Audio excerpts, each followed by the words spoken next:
calling the number in your original email. To members and city staff, members, if you are able, please activate your video and keep it on for the duration of the meeting. Staff, if you are able, please activate your video when you are speaking. Use the raise hand feature when you'd like to be recognized to speak or ask questions. Staff, click raise hand when you are asked a question.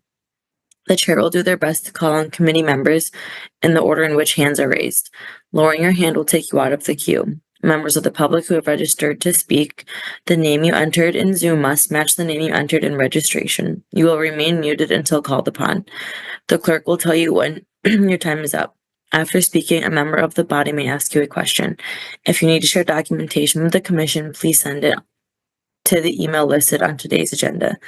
Chair, the floor is yours. Thank you so much, Ariana. Aiden, if you'd call a roll, please.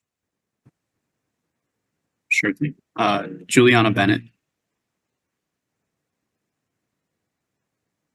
MGR Govindarajan.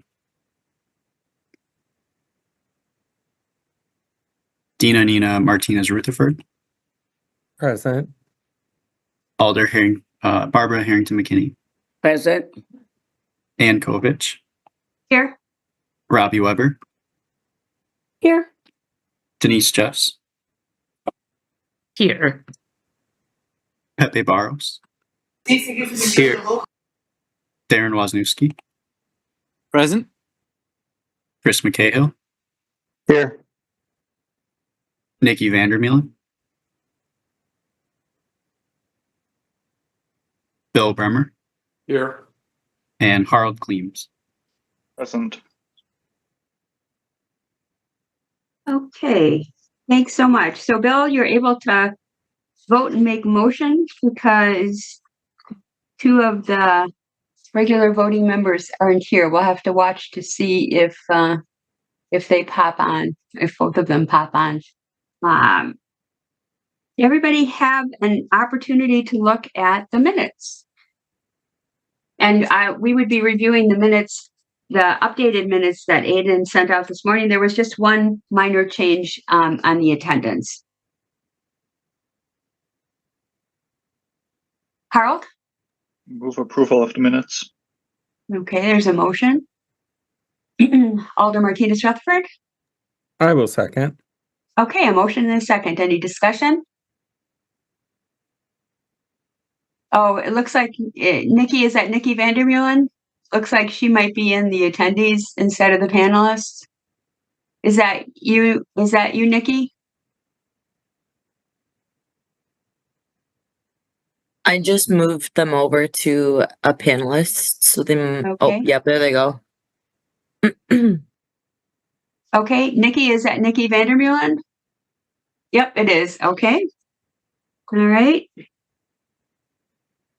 Okay, so at this point, I'm not seeing either Alder Bennett or Alder Govindarajan.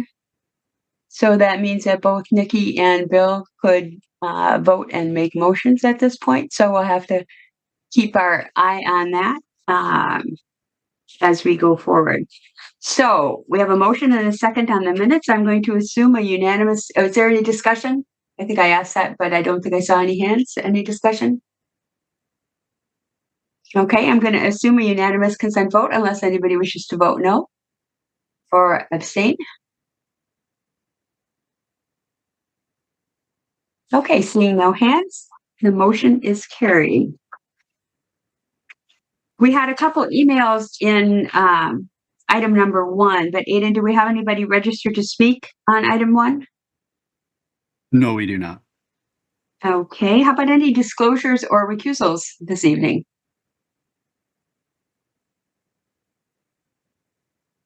Okay, seeing no hands. All right. We will move into item number 2. Do we have anybody registered to speak on item 2, Aiden? Nope. Okay. And Lisa, are you handling this? Yes. Yep. Okay, welcome. If you want to maybe just introduce yourself. Sure. Yeah. My name is Lisa McNabola, and I am in the development review section of the planning division. Should I go ahead and give a brief overview now of the? Sure, that would be great. Why don't you give us everybody should have had a chance to read it, but I know it's about connections and important for us to understand. So if you want to just give us a brief overview, and then we'll open it up for questions and discussion. And any other staff who's on, please feel free to hop in. Go ahead. Okay, thank you.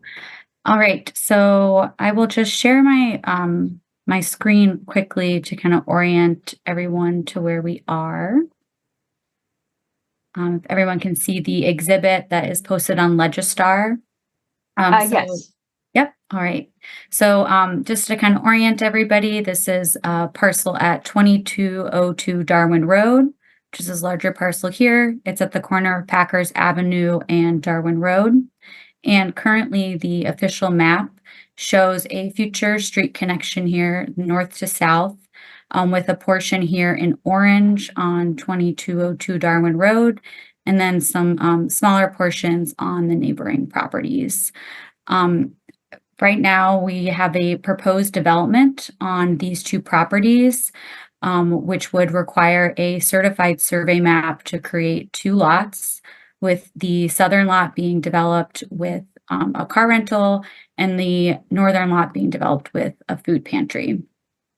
So because this requires a CSM, this is when the official map amendment requirements kind of come forward. So if there's a future street shown on the official map, it needs to be dedicated when we have a certified survey map. And some of you may be familiar in 2022, when we still had the Transportation Policy Planning Board, this would have gone to them.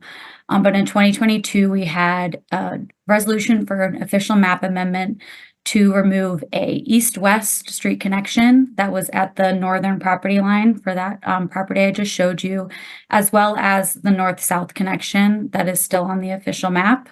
And that resolution was approved with the exception that the north-south street connection remained. So the east-west street connection was removed and the north-south connection was kept on the official map. And as the projects have moved forward, so they're getting sign off on the CSM, the developer of the properties has been unable to negotiate an easement release that benefits the adjacent property owners. And that easement is located on the future street that has to be dedicated. And the city cannot accept street dedications that are encumbered by easements. So right now, those projects are on hold unless they're able to negotiate that release and dedicate that street. So we have been working with the developers and the alder in the district to kind of move forward with this issue. And that's why at this time we are proposing this new resolution to remove the north-south street connection from the official map. One thing to note that in this case, the applicant has, or the developer has submitted a new certified survey map that shows an outlot in the location of the north-south street. So rather than it being a true street dedication, they are now showing an outlot that would be dedicated to the city, and the city would then own that land and presumably be able to construct a street there in the future if that was desired. At this time, I am not aware that there is interest and direction that city should be constructed as a part of any near-term development, but that there might be interested in constructing that street in the future. So that's kind of where we're at now. I'm happy to answer any questions about the official map amendment, the development status, or anything like that. Thank you. Okay, thank you, Lisa. Chris, go ahead. Thanks. Since I'm wondering this, I bet other folks are. Could you talk through in a little more plain language the difference between the official map, easement, and outlot? Yes, sure. Sorry, I think I'm used to I can see by everybody's faces, Chris, that a lot of people had that same question. Okay. No, thank you so much. Yeah, I think I'm used to the Plan Commission folks who hear these terms a lot. Okay, so the official map is sort of like the tool by which the city can require streets to be dedicated. So you have the official map, which shows where we want, and again, we also have engineering staff on here, so feel free to cut in. But we have the official map that shows where the city expects to have future streets. I see Jewel there. And that enables the city to require a street to be dedicated or land to be given to the city for street construction.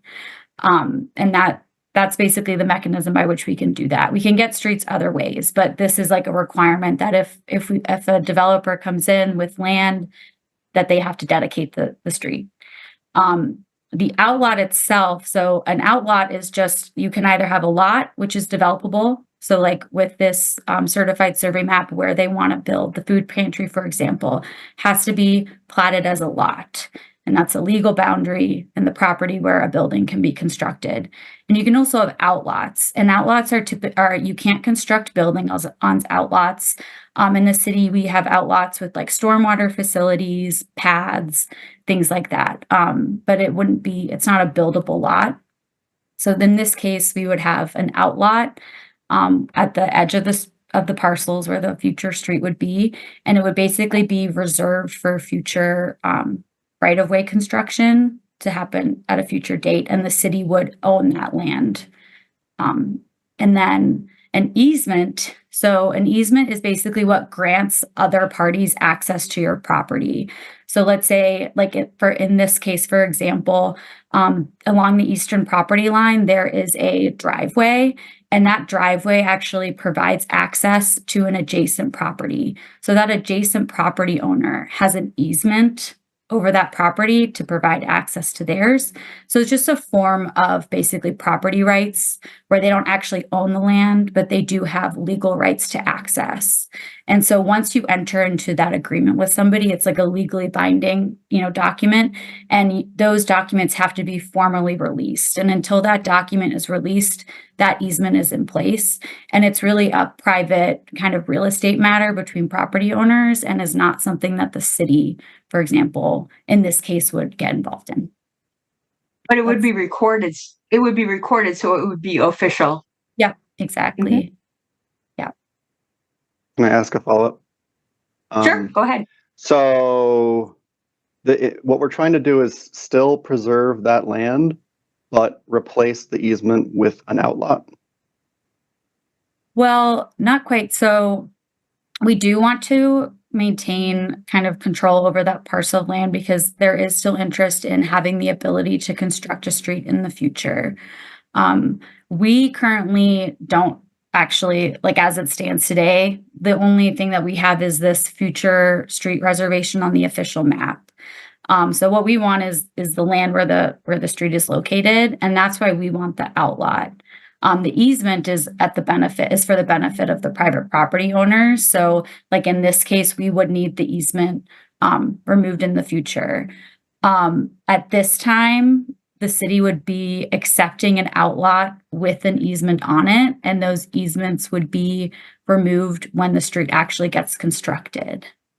So this is part of where we are trying to basically find a way to maintain access for the neighboring property owners while still enabling the city to construct a street in the future. And that's where we've arrived at the outlot, because an outlot is going to be treated differently than a true right-of-way dedication. And I see Jewel is unmuted, so I might, if it's okay with the chair, maybe turn it over to Jewel in case he wants to kind of clarify or contribute at all there. Sure, go ahead, Jewel.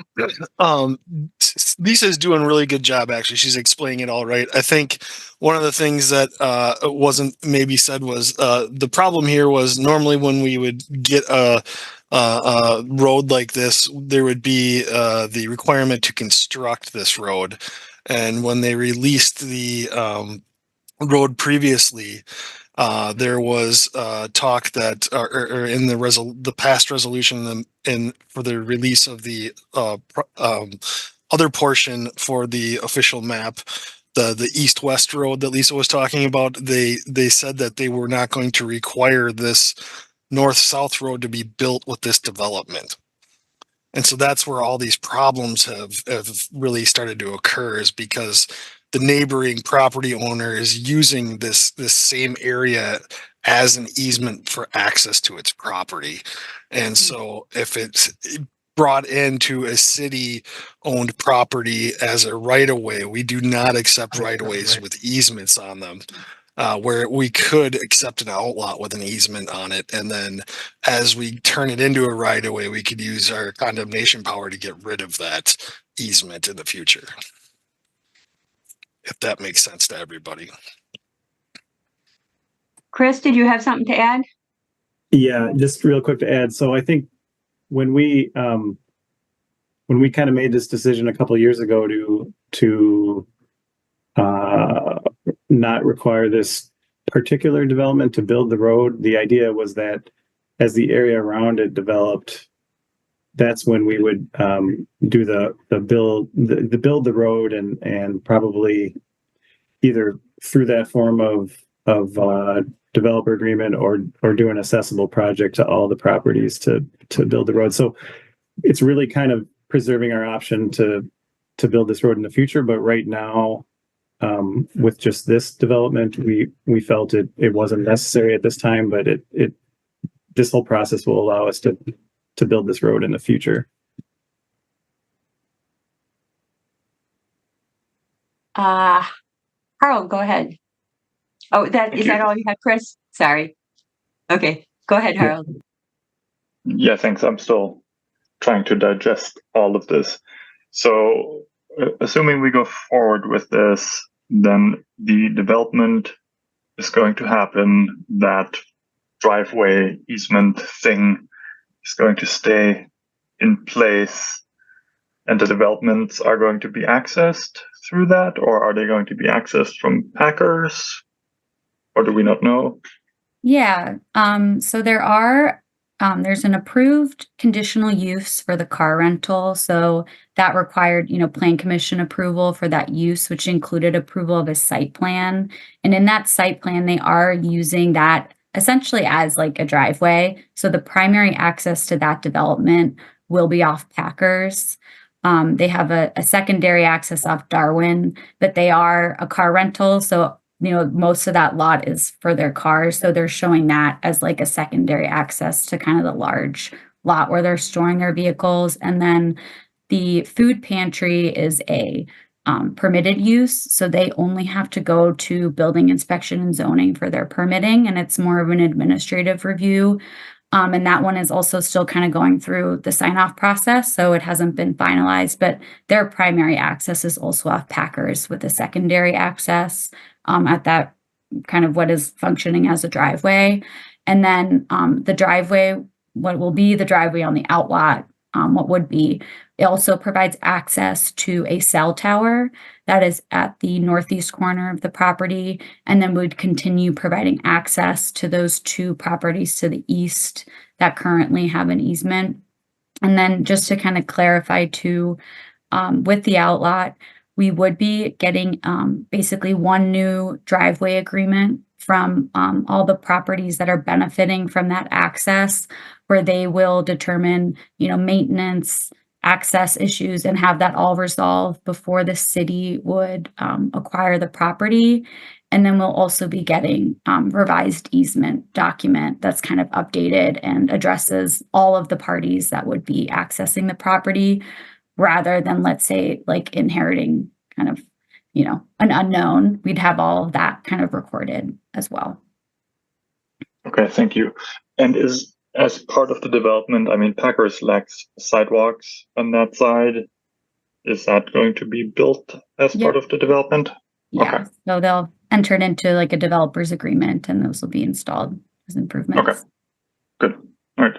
Thanks. That's all I have. Okay, thanks. Other comments or questions? Perhaps it's simplistic, but I'm looking at it that you're preserving the connection through the use of the outlot. Is that correct? Yeah, I would say that Okay. that's correct. Yep. Okay, Robbie, go ahead.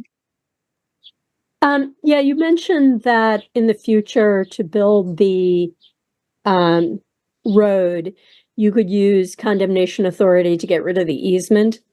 I'm just double checking because the state is, saying that we can't use eminent domain for pedestrian and bicycle facilities. I just want to make sure that this will not preclude building, say, sidewalks or any other type of needed facility when the road is built? That's a good question. That's a good question.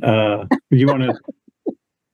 My first thought is that, and jump in, Jewel, but I really think that the street will kind of be the access for these neighboring properties when we do build it. So I don't think, I'm hoping it wouldn't be a condemnation issue. It would actually be as part of maybe their development process.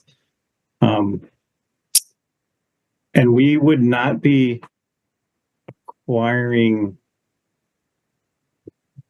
fee land for that, where the sidewalk goes. So I don't think that would apply here.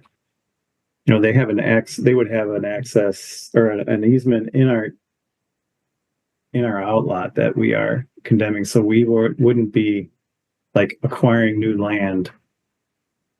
That's what we're prohibited from is acquiring new land by condemnation for a new sidewalk and bike path. So I think we have a couple of, I don't think that would be an issue.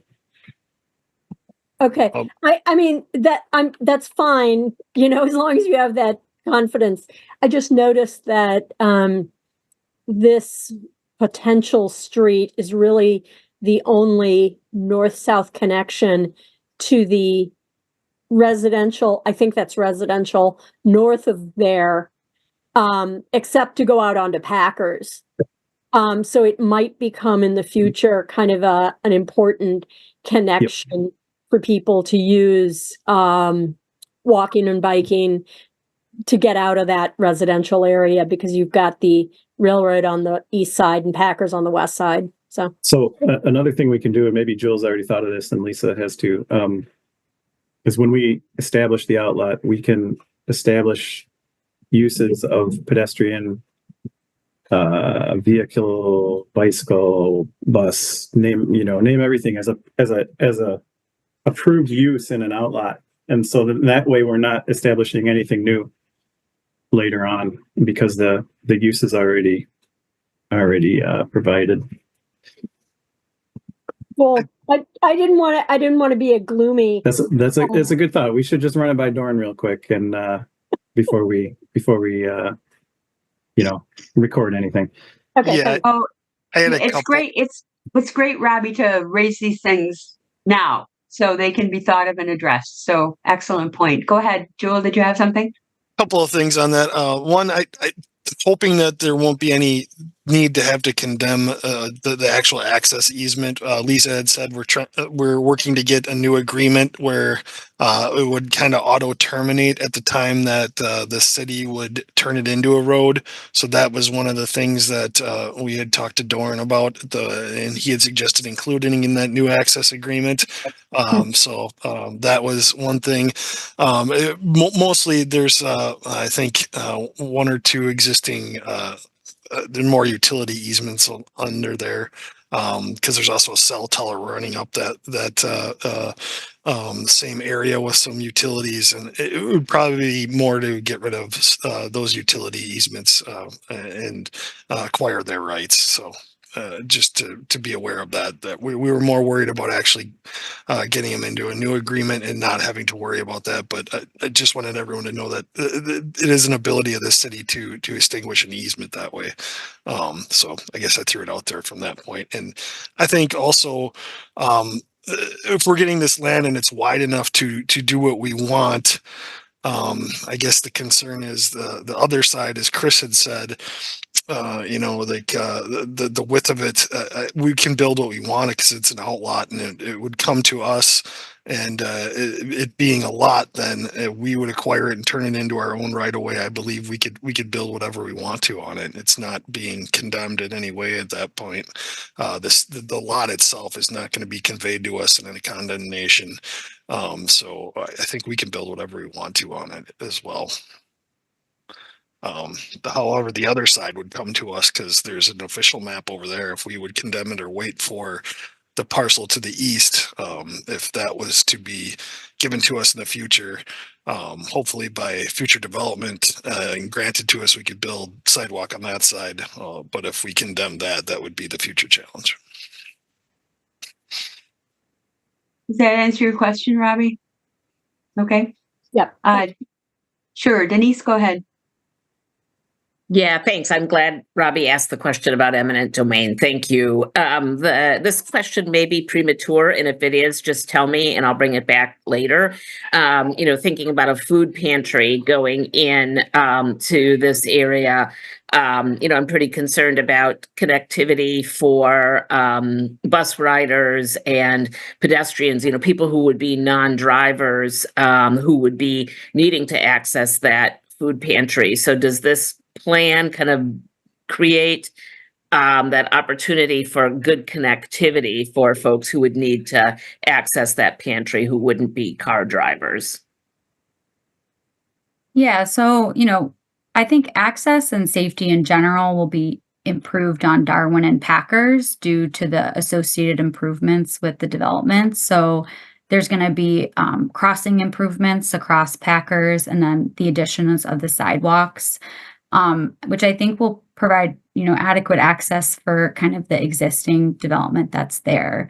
And then theoretically in the future, let's say if there's development happening, to the east or to the north, that would probably then be associated with the right-of-way improvements, which could provide additional access, with sidewalks and things like that, and that roadway access. But I think primarily right now, most pedestrians or transit users would be using that Packers and Darwin facilities that exist.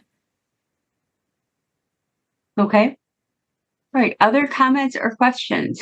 A lot of great discussion. A bit of a complicated request. I actually have one. I'm sorry. I have a question. Who's this? Nikki. Oh, Nikki, go ahead. Just raise your hand, then I can see you. Sorry. That's okay. Go ahead, Nikki. I agree with Denise. I'm worried on the access to possible of the food pantry for non-drivers, as Packers Avenue isn't always the most accessible to begin with.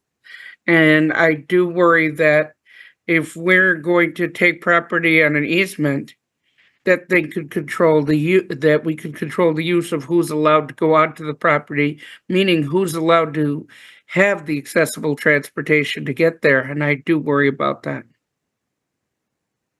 That's it. Comments from staff? Well, I think that, as the development has been proceeding, the decision has been made to sort of delay construction. Whether or not that happens, with the street dedication or with the outlot, that policy decision has kind of been made. So at this time, the street isn't expected to be constructed in conjunction with development.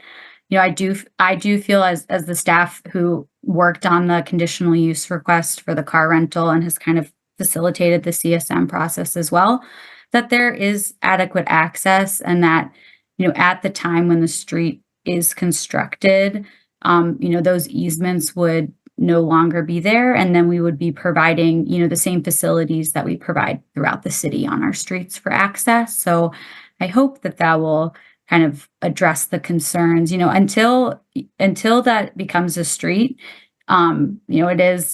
it will be encumbered by an easement. It will be city property, but it won't be functioning like a true right-of-way. But at the same time, I think that currently that really functions as like a back of house and isn't really intended to be the pedestrian access to those facilities. So like the main entrances are oriented towards Packers. All of the kind of front of house activities are oriented there as well. And even if there was a street there, it probably wouldn't be, how people access those facilities, just based on how the sites are kind of being planned for right now. Thank you. Okay, thanks. Alder Martinez Rutherford. Thank you very much, Chair. Lisa, thank you so much for your presentation, and Chris and Jewel. Am I correct in assuming that this is the same pantry that's just across the street on Darwin? Yeah, it's the River Food Pantry project. Yeah. Just kind of being my workplace is over in this area too, so they're pretty equipped with being able to serve people within the area, and most of the people in the area kind of understand it, how they move through. So I hope that might alleviate some of my colleagues' concerns a little bit. It's pretty standard, pretty near their current location right now. So thanks. Wrong one. Okay. Other comments or questions? Again, excellent discussion, great questions. Complicated, bit of a complicated process, but creative. Pepe, go ahead. Thanks, Chair. And thanks, Lisa, for the presentation and all the work behind the scenes.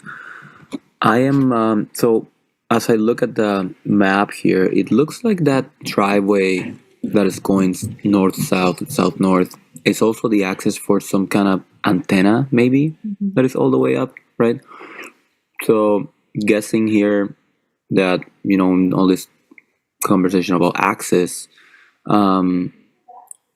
will that be like some kind of, will that play a role in allowing that to be some kind of access for this new development? What kind of role is that other, you know, business or land playing here?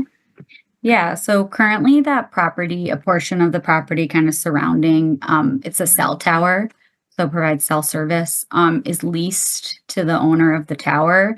With the approved certified survey map that went through, you know, kind of almost a year or more ago, they are showing an outlot there. So they would actually create, again, an outlot. So that lot can have something like a cell tower in it. The new proposed CSM is also showing an outlot around there. So instead of a land lease, it would be an actual legal property. And the outlot would continue to provide access to that cell tower as well. And my understanding is that the owners of the cell tower will be a part of that driveway agreement and the easement agreement.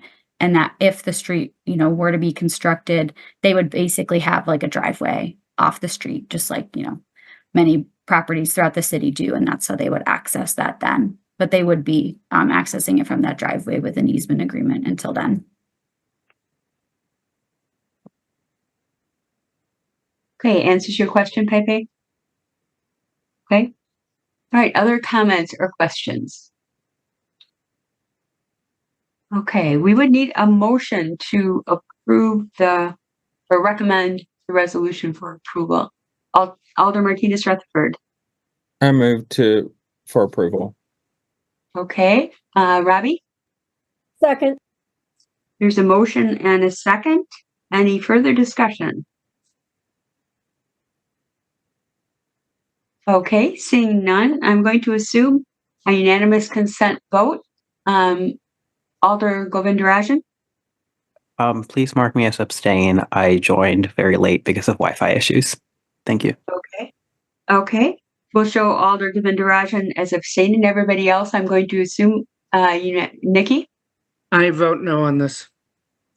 Okay. Okay, so, we have 11 people voting since Alder Govindarajan just joined, and with one person voting no and him abstaining, we would still have enough votes to pass the resolution unless anybody else wishes to vote no or abstain. If it gets more complicated, we'll do a roll call vote. At this point, I think, Aiden, are you in agreement that I could have that correctly? Yep, that sounds correct. Okay. All right. So the motion is carried. And thanks very much to Lisa, Jewel, and Chris for covering that very complicated scenario for us. And Bill, since Alder Govindarajan joined, at this point in time, you would not be able to vote or make motions, but certainly participate in discussion. And we'll watch to see if other people come or go throughout the, well, looks like Nikki, are you still here? No, I'm here. Okay. I'm here. All right. Alder Harrington McKinney? Thank you, Madam Chair. I am concerned about quorum, so that's what I'm looking at. I am at a public meeting on the budget, and so I'm at two places at one time. But I want to make sure that we always have enough to vote. So if I find that after one item that I do want to speak on, if there is enough people to carry the meeting on, I'll interrupt and ask to be excused. Okay, and we, at this point in time, we have plenty of people here, but as many people have lots of competing priorities, we do sometimes have people leave before the end of the meeting. So I try and keep, and Aiden also tries to keep track of that. So if you could just let us know if you're going to be leaving, that would be very helpful. Okay. Is that all you had, Alder? Okay, and Nikki, did you have something? Yes, I have to leave by 6:30 for another meeting. Okay. All right. So if there isn't anything else on attendance, we will move on to item number 3. Now, I believe I heard that we had some people registered on this, Aiden, but they didn't register to speak. Is that correct? That is correct. We have one person registered, but they don't wish to speak. Okay, do you want to just let us know what that is and then we'll get into the presentation? Sure. It's Terry Cohn of Linden Avenue opposes and does not wish to speak. Okay. All right, so this is the parking meter vendor app convenience fee increase. Stephanie, are you going to take this one? I am. So I don't have anything to present. This is kind of a different one for us because it's not a fee that we are applying. It's something the vendor is pushing forward. So I can kind of give you the background on where we're at with this. So right now we use the Park Smarter app, which is the mobile payment app for metered parking. That app went into place during the pandemic when our former vendor went bankrupt during the pandemic. So our meter vendor had an app that they provided to the parking division. So at that time,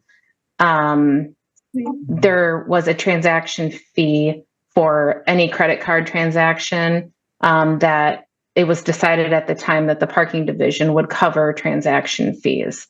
So our vendor informed us that they will be increasing that rate effective July 1st. And it will be increasing to 45 cents per transaction when using the app. The parking division can no longer continue to cover these fees. Generally, when you use an app, there's a convenience fee to the user that covers that credit card transaction. So this resolution we're asking for tonight is to move the transaction fee to the user versus the parking division covering it. So we still cover all the other transaction fees. So anything at the meter, any other credit card transaction, it would just be for the mobile payment app that there would be a convenience fee to the customer. Okay, Nikki, go ahead. Yes, I understand the parking department and not being able to cover the fees. I get that. What I'm worried about and have talked to several constituents along with Sabrina Madison as well, is that there are many after-school programs and there are many tutoring, many other programs around the neighborhood who are going to be charged for people using the app. A lot of these programs work with low-income individuals who don't have the money to be able to pay them. And in my opinion, we're saying we can provide this free program, but now you have to pay more for parking. And I think it's just going to have a negative effect. So I understand we're in a tough spot, but I don't think it should be on the consumer. And that's all I've got. Did you have any response, Stephanie? Maybe just remind everybody how Sure. much it's increasing. Right, sure. So the app is only one option for payment. So you can still pay directly at the meter and not be charged the fee. So it's only if you want to use the app to pay. So the current fee is 13 cents per transaction, and it's jumping to 45 cents per transaction. So customers can still pay directly at the meter with a credit card and not be charged the 45 cents. The app is just another option. And we like when people use it. I mean, it's a great tool, but there's also, you can use coin at the meter as well. So there are multiple options. Permission to respond? Okay, go ahead. My only problem with that is working with the public defender and working with a large number of low-income individuals, myself included, at points. How many of us carry change? How many of us have the ability to do that? It just adds to the burden, in my opinion, but I appreciate your work on it and I thank you for it. Thanks, Nikki. Robbie, go ahead. So I think Stephanie might have answered one of my questions. I've used this app in other cities, but I just wanted to double check, like, where is this for the multi-space meters, or is this for the individual meters that we're using this app? Because I don't think I've ever used the app in Madison. So I'm just double checking where they're being used. And I think my original question was whether there were other ways of paying that would avoid using the app. But then I do have some additional questions once maybe Stephanie can answer that first, and then I'll go on to my other questions. Sure. Go ahead, Steph. Sure. So this app pays for any meter, whether it's the single space or multi-space. You can use it at any of the meters. Okay. And then I know that when you set up the app, you have to put in a method of payment, I think. So if someone is using a debit card as opposed to a credit card, are they still charged the fee? Yeah, anytime there's any credit card, because it runs through as a credit card transaction, so there would be a fee.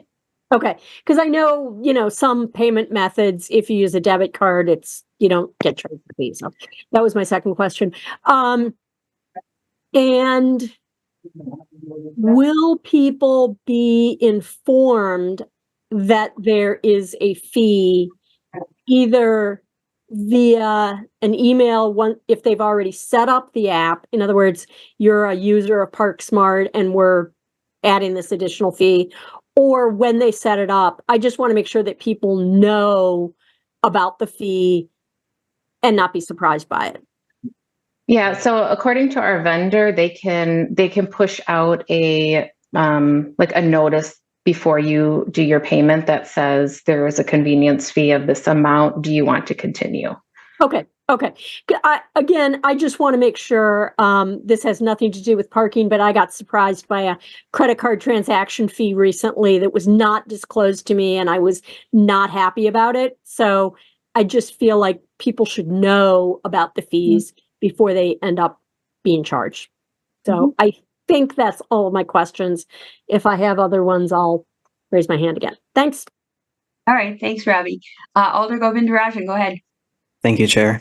Hi, Stephanie. Thank you for this. Do you know how much money this might save the parking division over the next? I don't know, how much does this already cost you? How much would it save you? Sure.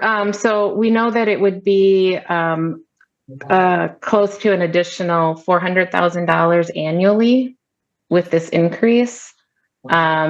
So we pay, I think it's roughly $200,000 a year in credit card fees for just this. We also have credit card fees that we pay for in our garages. Okay, got it. Thank you for that. And then did you mention that there are other services that we also cover the credit card fees for? Yeah, so if you pay at the meter, we cover the fee. So it's only, and then if you pay in a garage, we cover the fee. So it would only be for if you pay through the mobile app that there would be the convenience fee. Okay, got it. Thank you so much. Thanks, Alder. Alder Madison, go ahead. Thank you so much. Can you all hear me okay? We can. All right. I just wanted to clarify for Nikki or just for the group.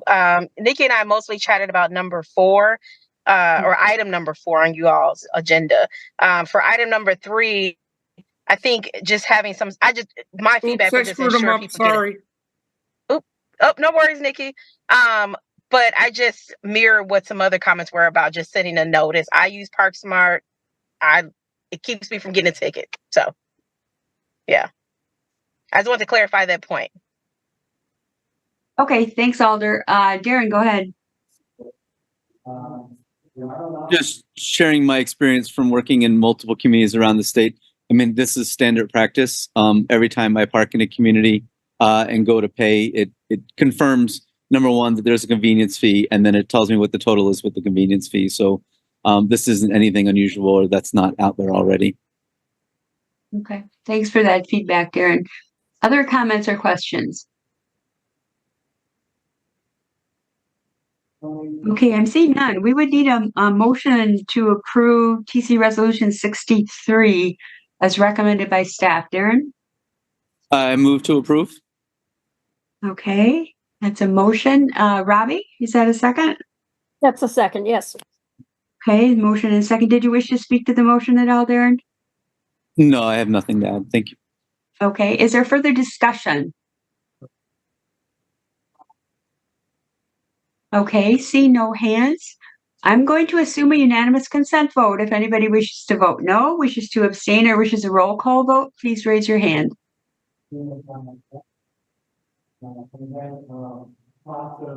Okay, I'm seeing no hands. Anybody wish to vote no, abstain, or wish a roll call vote? Okay, I'm seeing no hands, so unanimously approved. Thanks so much, Stephanie. Okay, now on item 4, I believe we have registrants to speak. Is that correct, Aiden? We do. We have several. Okay, so what we'll do is we'll have a presentation from Stephanie. Then we'll hear from the registrants so we can have that information and feedback and input before we have our discussion and ask our questions. So Stephanie will go ahead and have the presentation, then we'll hear from the public, and then we'll have our discussion. Okay, sounds good.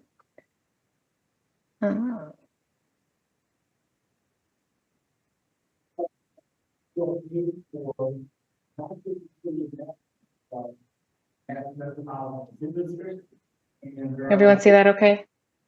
We can, thanks. Okay. So I'm here to talk about the special event or event rate increase. This is a follow-up from the discussion that we had last November when we talked about the garage rate increases, and I presented a proposal for discussion on possible rate increases for events. So after having discussion and feedback from multiple different groups downtown, we came up with a new proposal. So just a little background on the special event rate. So the last rate increase was in 2016 when we moved from $5 to $8. Rate increases are necessary to address increased operating costs, balance system demand, and encourage other modes of transportation. An event rate is activated when a facility is impacted by increased parking demand, and that results in us having to shift our operations. Larger events typically trigger the change to allow for payment to be made during the entry, so it provides a quicker exit for our users. In many cases, on-street parking, whether it's metered parking or 2-hour parking or unrestricted parking, is also available around our facilities. And nearby parking facilities, so our competitors, their rates during events range from generally $15 to $40. I have with me Alan Weedle, who is our revenue supervisor, and I'm just trying to see if he is. He's here. Okay. I'm going to have Alan help with this section. His group handles the event operations, and so he oversees the cashiers, the customer service ambassadors, and he understands that, when we trigger the event parking and the difference between event parking and standard parking. All right. So you just want me to read the slide first, Stephanie? Sure. All right. So event parking provides a shift in operations to allow for a flat rate paid during entry. Additional staff is required to assist with increased demand at facilities, traffic congestion, and payments. Pay on entry creates a faster exit plan than the traditional payment at exit. Events tend to have a staggered entry of 1 to 3 hours, but have a rush exit at the end of the event. And in many cases, on-street and other nearby garages will be at standard rate, unless it's a large event that impacts the entire downtown. Standard parking, that's when customers come in and the hourly rate is calculated and paid when they exit. For the time that they parked in the facility. Standard rates create congestion during large rushes, resulting in long wait times to exit. And we often don't have additional staff on site to address traffic congestion or assist with those additional payments. And Alan, could you kind of explain how you determine when the event rate's triggered? So most events have an extended entry period. So attendee arrivals are spread out. Mostly those the attendees arrive mostly 2 hours prior to the event up until the event start time. So that's, when we know we're going to have a large event with a lot of people coming downtown to park in our parking structures, that we use that 2 hours, 2 to 3 hours as our general rule of when to trigger that event rate.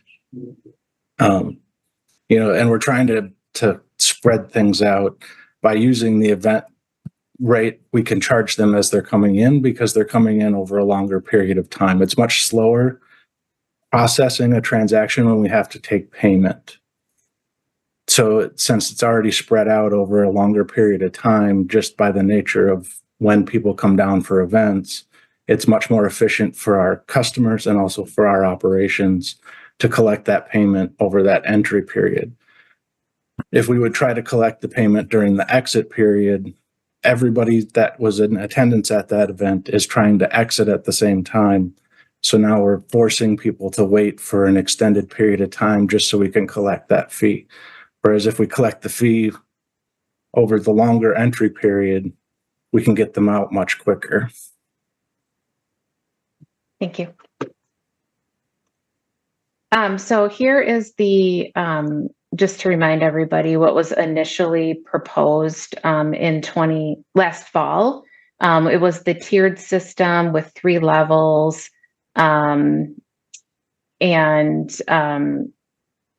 We, looked at different garages, attendees, and there was a lot of feedback on this. So we realized this is not what will work right now, not with our current system. And, it was just confusing to understand. So that was not an option. So what we did was we looked at what other available options do we have with our current software, with our current setup, and how can we still look at increasing this rate so we can cover our operating costs. So we have a current rate of $8 that we know does not cover the operating costs any longer. That includes the staffing, facility maintenance, and necessary technology upgrades. Again, our event parking rates remain significantly lower than our nearby competitors. And we've also, since the pandemic, have seen a shift in demand for parking. We used to be very heavy weekday, daytime, people coming to work parking. That was when we peaked. Now we're seeing evenings and weekends are when we're peaking. The parking division also continues to recover from the financial impacts from the pandemic. So just a reminder, the parking division is an enterprise agency. So we, all of our costs, all of our, everything that we generate in revenue covers our operations. So we do not receive money from the general fund. So we have to look at our revenues and our reserve balance. Our reserve balance depleted greatly during the pandemic. And that was the funds that we used when we wanted to do, replace a garage or do major improvements in our facilities to keep them safe, or, upgrade our technology so we can offer better options to our customers. By implementing a more competitive event rate, that would allow us to cover all these additional costs, and also provide our customers with more efficient and less congested parking experience. And while rate changes could negatively impact, certain groups, the city, through other efforts like implementing BRT, bike share, bike lane improvements, affordable housing and high frequency transit areas, we're looking at working towards lessening car dependency and investing in all modes of transportation. It's important to note that alternate parking options remain readily available for anyone looking for short periods of parking or a lesser rate. And these include meter parking, which is $2 an hour, or free after 6 p.m. We have on-street 2-hour parking around a lot of our facilities. And then there's other nearby facilities that would be unaffected by the events. Unless it is there's a couple times a year that we have very large events, and these are citywide events where, the majority of our garages that are at a special event rate, but that is a very small number of times a year. And then businesses can also prepay ahead of time in facilities using our coupon method. So they can purchase the coupons ahead of time at the regular rate, and hand those out to, if they have staff or volunteers coming. And that's been an option that's been around for a very long time.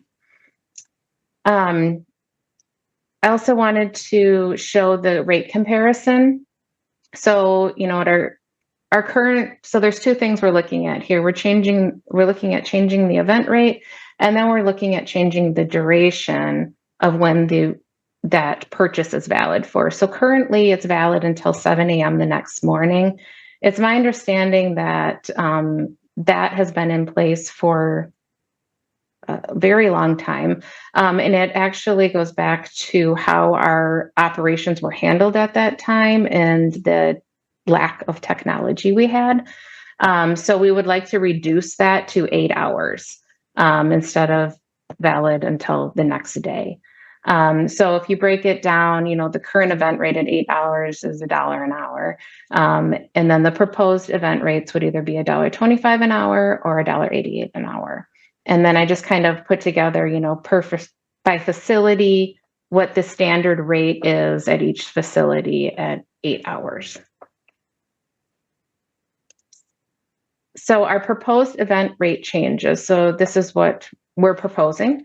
To have rates valid for 8 hours worth of parking. The event rate may activate 1 to 3 hours prior to the start of the event. It really all depends on the type of event that's happening. And then we have it broken out where State Street Campus Garage and South Livingston Street Garage, because those are our highest impact garages for events, and they have the highest demand, would be at $15. And then the remaining facilities would move to $10. And that is my presentation. Okay, thanks, Stephanie, and thanks, Alan. So why don't we go to the registrants, and then after we hear from the public, we'll have discussion. We'll have questions, discussion, etc. So who do we have, Aiden?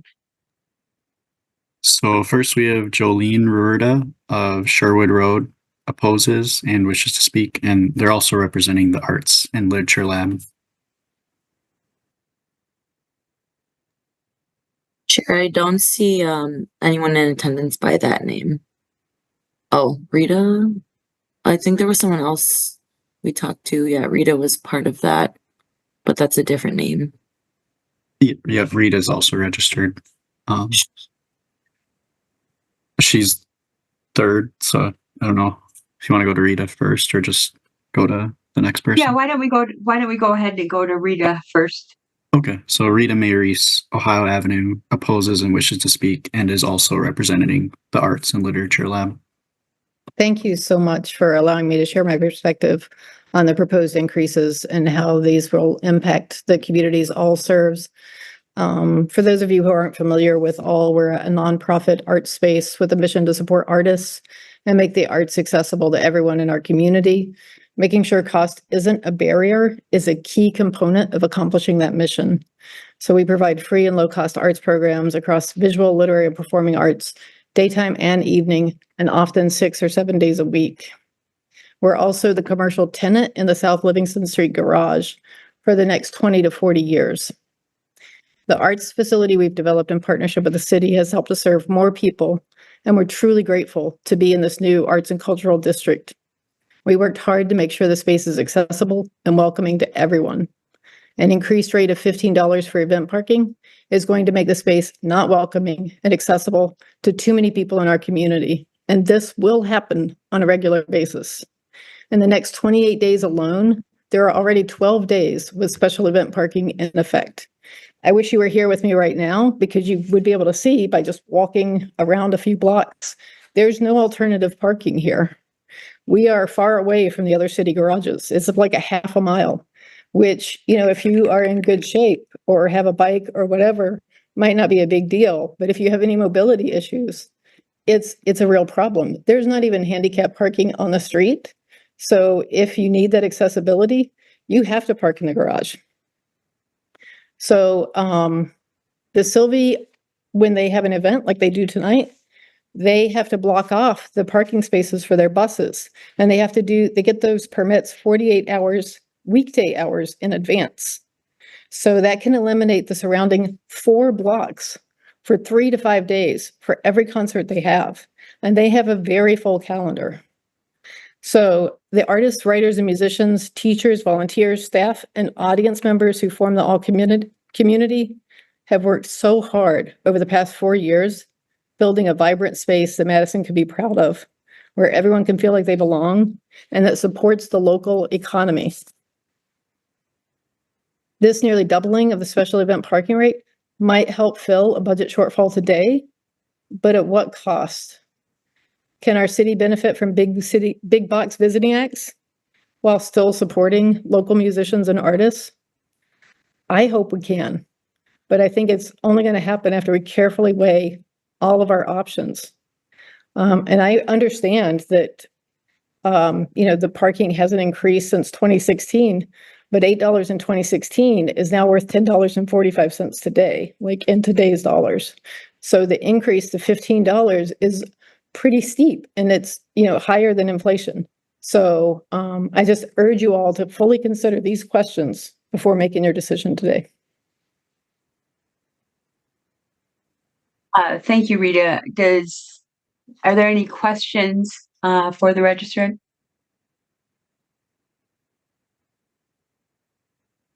Okay, I'm seeing no hands. Who do we have next, Aiden?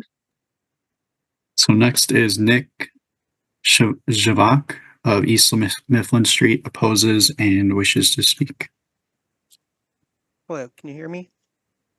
You're a little bit soft, but we can hear you. Okay, I will try to speak loud. I'm at the library. That's better, much better. Thank you. Okay, great. I'm holding my mic to the mouth. No worries. So I would just like to introduce myself. My name is Nick Pevich. I am currently the chair of the Madison Arts Commission, so another part of city government, and a previous employee, volunteer, etc. of Arts and Literature Laboratory, but speaking as an individual, not representing anyone. And I specifically, probably 30 minutes ago, had emailed Legistar item 57356, which is a resolution from 2019, which authorized the mayor and city clerk to execute a lease with Arts and Literature Laboratory for use of the commercial space in the South Livingston Street garage. And I specifically wanted to point to the memo attachment number 1, which is from economic development staff, which kind of outlines the reasons why Arts and Literature Laboratory was picked to be an entity, or to be the entity that was selected through the RFP process. And I think the part that I find really difficult is I understand the parking utility operating as an enterprise fund. I understand the ways in which budgets happen, the ways in which staffing increases. All of that makes a ton of sense. I'm generally supportive of making sure that this enterprise within city government is able to function appropriately. And given that I also just drove past the Sylvie, the block or the line for Chapel Row an hour ago was 3 blocks long. I understand that there's a real need for parking, event parking, all those things. I guess I'm asking the consideration from transportation about the ways in which organizations, entities that exist in proximity to the large events are negatively impacted, where organizations like Arts and Literature Laboratory are regularly holding free or low-cost programming of local artists, where if I go to a concert at the Sylvie, I've paid $30. I have maybe grabbed dinner before. I'm paying $10 for a beer. Inside the venue, I may be buying a $40 t-shirt, and it's me going out as opposed to an hour-long poetry reading of someone that a friend or a community member that wants to share their work. And just to consider the ways in which what are the options to be able to be sure that entities that provide this community-focused programming, as the RFP says, right, all was selected because had the greatest staff support because all was the only proposal with a use that was arts-based and without an alcohol focus. So how are we supporting entities that are providing these community outlets that are different than, a soccer match at Bree Stevens or a sold-out concert at the Sylvie, but still those patrons, around 40 people that are going to see a poetry reading are negatively affected because there happens to be a concert the same night. So I guess it's disappointing that as someone who reads meeting agendas, I didn't see this until, I wasn't aware that this was coming.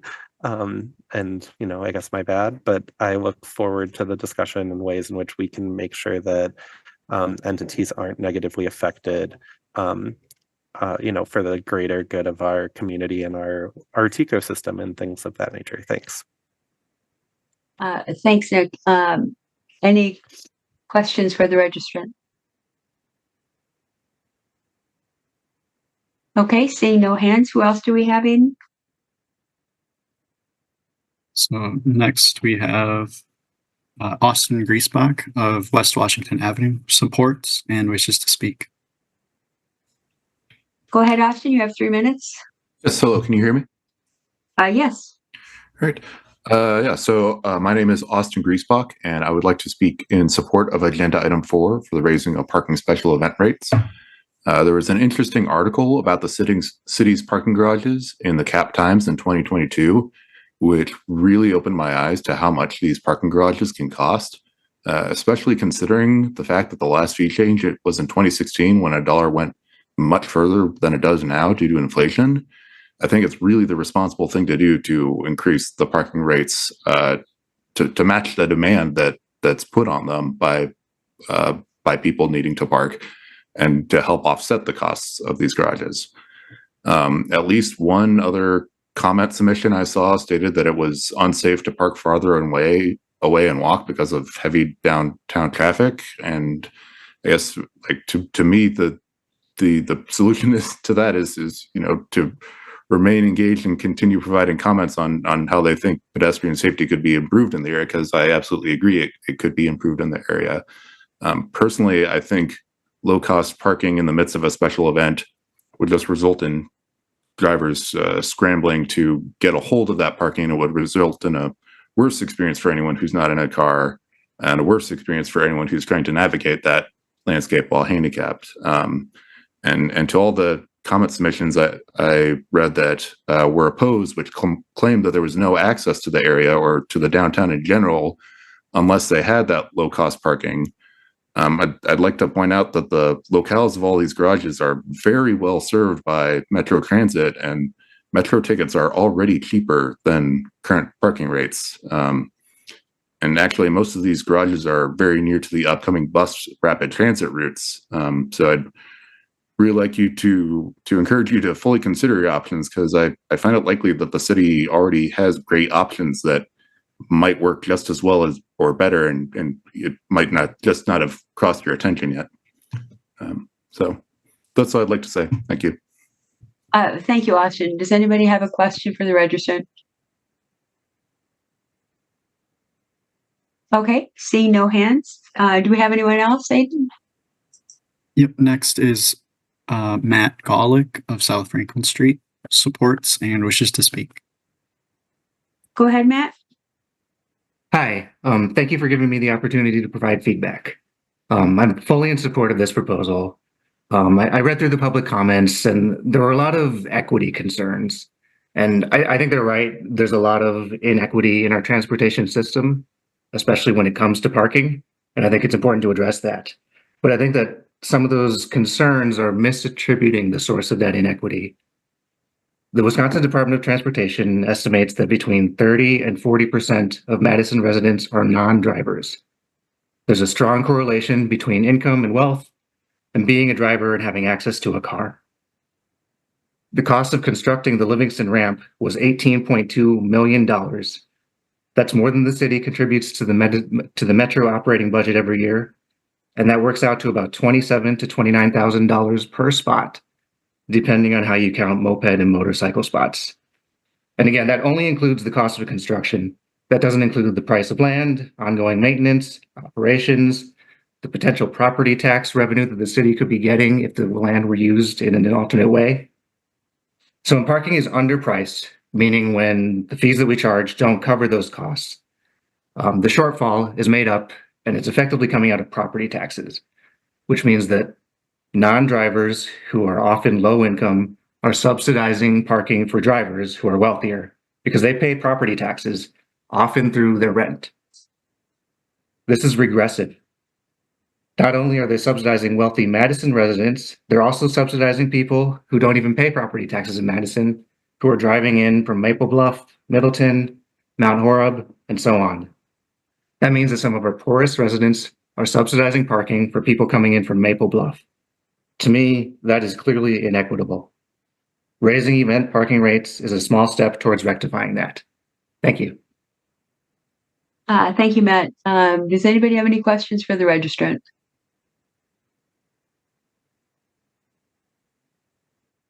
Okay, I'm not seeing any hands. Do we have anyone else, Aiden? That was the last person wishing to speak. We do have a couple people registered as available for questions and about 30 registered as not wishing to speak. Okay. Do you want to summarize if they're supporting, opposed? Sure. So the overall total count is 37 registrants with 6 in support and 31 in opposition. Okay. Okay. All right. We'll go to questions and comments. Nikki, go ahead. I am speaking against this resolution. I honestly believe this will not only hurt Arts and Literature Lab, but it will hurt the disabled. There's been more times than not as an individual with disabilities, cerebral palsy and autism, where I, although I'm a non-driver, have had to find rides to get places, only for there to be nowhere to be dropped off. There are where some of these places where you can't get to a bus stop, where you can't get to an event because simply the transportation difficulties are too great. Oftentimes people are like, why don't you take the bus? Well, until bus rapid transit is done, sometimes that's 2, 3, or 4 stops.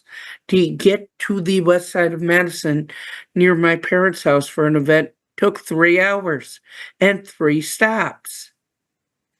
That is not feasible to a large number of people. If we raise the rate from $8 to $15, what we are doing is saying that we are representing those who can afford to be there. What is the purpose of free programming that cannot be used for those who it's designed for? This is going to pit, again, class against class. People are like, oh, it's only a small increase. It's not a small increase, it's double. It's almost double. And sorry, my math is bad. That's why I didn't major in it. But very simply, this will decimate those who want to. And fine, people who could go and afford it to a Badger game and pay for premium seats, I'm thrilled. And pay for premium parking, I'm thrilled. But the majority of us can't do that. And to put it, anyone who wants to go to theater, local arts, local music, concerts on the square, any of those can all be charged. If you want to see the fireworks for 4th of July, that might be charged. Pretty much what else are we going to charge? A budget's a moral document, and this to me just doesn't seem to add up to our values. But I respectfully disagree with this piece of legislation. Thank you. Thanks, Nikki. Darren, go ahead. Stephanie, I just have a couple questions. I know in your presentation you had mentioned that you know that the current rates don't meet the expenses. Are you talking about just the expenses for those special event evenings? And can you give us, do you have an idea of where, like what that deficit is and how much more in line that the new pricing will bring that? So looking at it overall, so just our operating expenses in general, we cannot, we can't charge the true cost because we would scare too many people away. So we're trying to find that balance. I can get you I don't have an exact number right now. I can look it up and I can get it to you, but I do know that, the parking division historically before the pandemic had generated a lot, additional revenue, put it into their reserve fund. Since the pandemic, we are basically barely breaking even at this point. And that's just our overall operating expenses. Okay. My next question, so just for my clarification, I mean, we talk about special event pricing, and I know, fortunately or unfortunately, the Arts and Literature Lab has is located next to the Sylvie. I'm assuming special event is Bree Stevens or Sylvie versus something that's a special event at Arts and Literature Lab. Although the timing might conflict, and I understand that, but it wouldn't be, hey, Arts and Literature Lab has an event, it's going to go to a special event pricing. Is that correct? That's correct. Okay. Yeah, I mean, I think just demonstrates, last meeting I joined from Cincinnati, whereas with Strong Towns and Congressman Urbanism, I mean, we don't truly understand how much it costs to provide parking space. Not only getting it constructed, but as the one resident said, the ongoing maintenance, the staff time. And, we do have to start paying attention to these numbers as we're looking at a budget deficit in the city. All of these little deficits add up over time in all of these different divisions. So I appreciate you bringing it there. Thank you. Thanks, Darren. Harold, go ahead. Thank you. Stephanie, 2 questions. You mentioned at the beginning of the presentation that we had, you had presented something on the special events rate, you got some feedback and you modified it. And sorry if I missed it. Can you summarize the modifications from when this last was brought to us? Sure. So the last proposal we brought was the 3-tiered system. So it was on the event, the size of attendees, the size of the event, and then we, had 3 different tiers that we were looking at. So we just reduced that down and modified it to the 2 different rates depending on the facilities. Okay, thank you. That makes sense. Now it's all coming back. Second question, some commenters and like written comments mentioned the question of like other parking available, street parking. And I know you or Renee when we talked about the on-street parking on Park Street had mentioned that you might be looking into curb management more generally. Is this something like, I mean, this seems like the kind of situation where like, okay, you have high priced garage parking, which means people circle around the block to free or underpriced on-street parking. And so we can start looking into, do we need more drop-off spots? I think Nikki mentioned like sometimes there's not even a spot to drop off. Do we need more accessible spots on the street? Do we need to price the on-street spots differently? Is this something that you're still looking at? Yeah, so we're in the very early stages of the curb management process, but we will be developing a curb management plan with transportation, traffic engineering, and parking, and several other agencies I think will be involved as well. But yeah, we will be looking at all the curb space, how it's currently used. But that is a much longer process. But we have started that, yes. All right, thank you very much. That's all I had. Mm-hmm. Thanks, Harold. Alder Madison, go ahead. Thank you. And just to be sure, can you hear me okay? Because Wi-Fi is kind of in and out from a car. Thank you. All right, perfect. So I do want to just clarify or just say a couple of things and then ask some questions. But I absolutely agree that, cost and expenses have to come into line and be balanced. It's just a matter of how you get there and what happens in the process of getting there. And so in this case, I see the reasoning for why the rates are being raised. But when I looked for, and I don't know if the equity analysis was attached to Legistar, but I did send an email to get it attached. So I'm hoping more folks on this commission had a chance to look at least give it a quick skim. I'm sorry, you're asking if your email was seen? Not necessarily my email. If the equity analysis that I asked to be attached to Legistar, I don't know if it was attached before I left my work computer. Okay. So I don't know if you all have seen it. Stephanie? I did not send it to Aiden. So Aiden, I don't know if you saw that and uploaded it. Yes, I haven't seen it yet. So it needs to get distributed to TC and uploaded into Legistar. Yep. So I did email it to the commission. It would be great if it can be also emailed to the group so you all have it before the discussion ends tonight. But from that equity analysis, one reason why I asked for it is because I was just wondering, when I looked at the Legistar notes for this item in particular, on the document titled Action Item Detail, it had a note about equity goal impacts. And it just says, the rate increase can have a negative impact on those experiencing financial hardship. So my assumption was that there was some sort of something done in order to make that realization, and likely an equity analysis. So I got the equity analysis today and looked at it, and there are a couple of things that stood out to me. So I wanted to better understand. I just saw a couple gaps. And so, for example, where it talks about the groups who took part in this equity analysis, it lists the Overture Board, DMI, BID, the Business District Downtown, Destination Madison, and UW Transportation. Well, it does not list groups who might be impacted by such a fee. So my first thought was, yes, we have organizations who represent folks who likely can afford and are planning to come down to the downtown for events, but it did not necessarily list partners who represent folks who may be impacted. The other thing I wanted to note is that for me, this is not necessarily just about ALL or Arts and Literature Lab. if you just used some sort of tool, like maybe a GIS tool, to span out from the various parking garages, there are folks doing nonprofit programming outside of where ALL is located. And so I think it's important to understand just how many folks within a certain vicinity of a parking garage might be affected by this increase.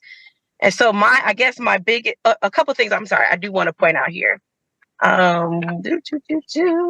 Someone mentioned a little bit about the deficits add up over time, and that's absolutely true. So deficits also add up over time for people who are low income or low to moderate income. And so, as someone also mentioned, we're facing a budget deficit as a city. And we are weighing whether or not we're going to go to referendum. We are weighing whether or not we're going to raise fees somewhere else. And so it could happen where we raise these fees and then we also are creating other regressive fees in other spaces. So lower income folks will potentially be 3 or 4 times feed out being able to enjoy the city like other folks. So what I am asking and what I'm hoping will happen from this group is not necessarily to say we will not increase the fee at all, but more importantly, could you all work to find some potential solutions to this? You know, I keep hearing, and I assumed part of the reason that there's so much demand is because there are great events coming to Madison. But the city is not hosting those events. Yes, the city is providing parking space, but why are we not asking, for example, the Overture or Breeze Stevens to add some sort of fee onto their ticket prices to help offset the cost for local groups who may be offering programming? And not just for local groups, but people who are just lower income who happen to want to come down in the area at the same time and for whatever reason cannot find that $2 to $4 street parking. So this is, for me, this is more about, I did not see some things in the equity analysis. I saw that it mentioned that there would be a financial impact likely on folks who are lower income, but I did not see any recommendations. So I guess my question to Stephanie or to anybody from staff was there a conversation about potential recommendations to deal with the impacts? And if so, what were the potential recommendations? And if there weren't, then it goes back to my ask of this commission to refer this to a later date to allow you all some time to figure out who can help provide you all those answers, who can do those sort of like organizing of solutions, and then bring those potential solutions back to this commission and you vote for both at the same time or however you work it out. But I think it is inequitable, absolutely, to decide on this without going beyond identifying the economic impacts on folks who are lower income. There has to be an after that comes after that. So that's my 2 cents. Stephanie, do you want to respond? If I could just say, if somebody emails something to Transportation Commission at cityofmadison.com, it does not go to all of the Transportation Commission. It goes to staff who then has to forward it to the Transportation Commission and put it into Legistar. So that doesn't happen like automatically. I'm aware of that. Yep. Yeah, I just wanted to clarify that. So Stephanie, go ahead. So I think anytime you look at parking rates or ticket prices, we don't have historically, we have not offered different rates for different groups, lower rates. It's one general rate to any user. We don't have a system right now that can handle that capability either. We in last year's capital budget, or this year's capital budget, I guess it would be, we did get approval for, funding. We're borrowing money to improve our technology that we will have to pay back. So until we can upgrade our technology, we don't have the features available to even do various rates try to do something like that. There were a lot of questions that came out of, if we were to offer reduced rates to certain groups, how would we even approach that? And if we do, who would be excluded from that? Who would be included? Is there a line where we say, okay, we can only do so many? And the other thing is, during an event, if you've tried to use one of our facilities during a large event, there's no guarantee the parking space will be there. So it sells out to capacity. And we have spaces leased in our garages to other, businesses or users. And so there's also the issue with the occupancy, right? So if we, did offer something at a reduced rate, there's no guarantee the space would even be available at the time. It's big. Yeah, it's this big. I know, you're this big now. Okay. Is that all you had then, Stephanie? Yes. Okay. Did you have anything else, Alder Madison? Yep. No, I appreciate that reply from Stephanie. I guess it's still, again, I absolutely hear what you're saying. It just still doesn't, I still don't see where there's like the fleshed out potential solutions. If hopefully I'm making sense. And so there are ways to sort of offer prepaid parking or set aside stalls. It just takes some time to sort of work through how it looks. And I do believe other stakeholders can help sort of like flesh that out. Stephanie, can I just ask you to repeat something you said earlier about businesses being able to buy coupons at regular rate? Could you please repeat that? Sure. So we offer, it's a prepaid ticket basically at the standard rate that businesses or events can purchase ahead of time. And it can be for a specific facility, a specific date. That has been offered out to all of our partners. Many are using them right now. So we do offer that. Some of that, sometimes we can block off spaces if we know it's an event. Sometimes it's a first come, first serve basis.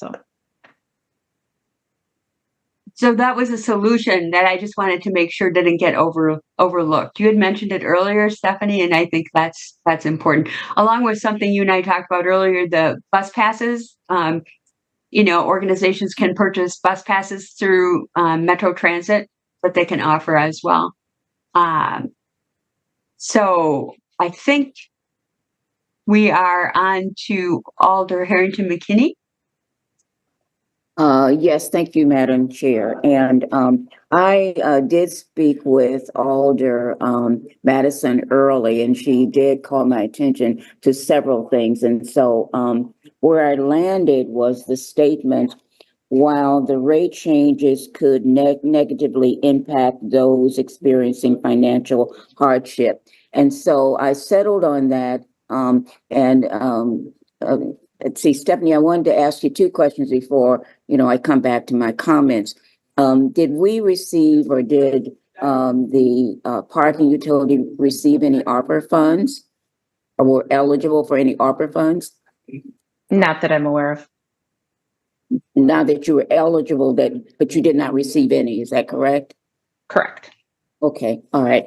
And so my comment, this is exactly why I stayed on the call, and I'll be exiting as soon as I finish, is that this has been a larger conversation. And Stephanie, thank you for bringing this up, and also Alder Madison for causing attention to the impact on those individuals who are less likely to be afforded.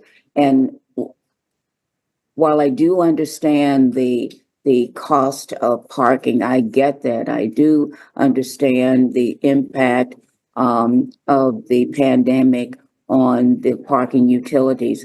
Where I'm landing is that we, as a Transportation Commission, have we explored all the alternatives that Alder Madison is talking about? Have we really fleshed out this to look at some alternatives that we could land on as a commission to make the impact on those communities most impacted lessen? So at this point, my question is that, and Stephanie, if this were referred, how would that refer to our next meeting to give a better opportunity to flush out some of the details?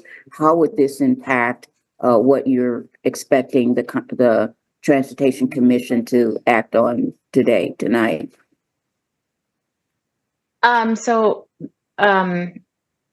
The next commission meeting I actually will not be at. I'll be at a conference.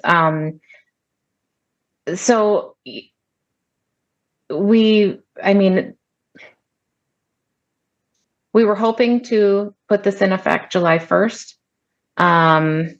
Because in our budget, we were looking at the additional revenue. And it is the middle of event season. So trying to get this in place as we gear up with events. I suppose, if it's referred, we would just have to push out, or we would still implement July 1st. It just wouldn't be as much notice to our patrons that it's coming. Okay, thank you for answering that question. And at this point, for me, and this is just one alder voting, is that I would like to see if there's a possibility that we can put in, as I said, into place some mechanisms to offset the impact on certain populations. And I haven't seen a pathway forward for that. And I don't know if we've investigated a pathway forward yet. I haven't heard tonight. What I did hear clearly is that there is revenue that is available if there is an increase. And I get it because I'm at a budget meeting now. But for this Transportation Commission, I think it is very important that we look at all options and to see if there's a way that we can lessen the burden of those individuals who will be most impacted. And I don't know a pathway forward, but certainly I think that this is the commission's responsibility to look at that. And so that's my comment and my recommendation at this point. If the vote came up, I would vote a no, but I absolutely would support a referral for deeper discussion. Thank you, Madam Chair. Thanks, Alder. Nikki, you're next. Yes, let me lower my hand quick. But basically what I'm asking is twofold.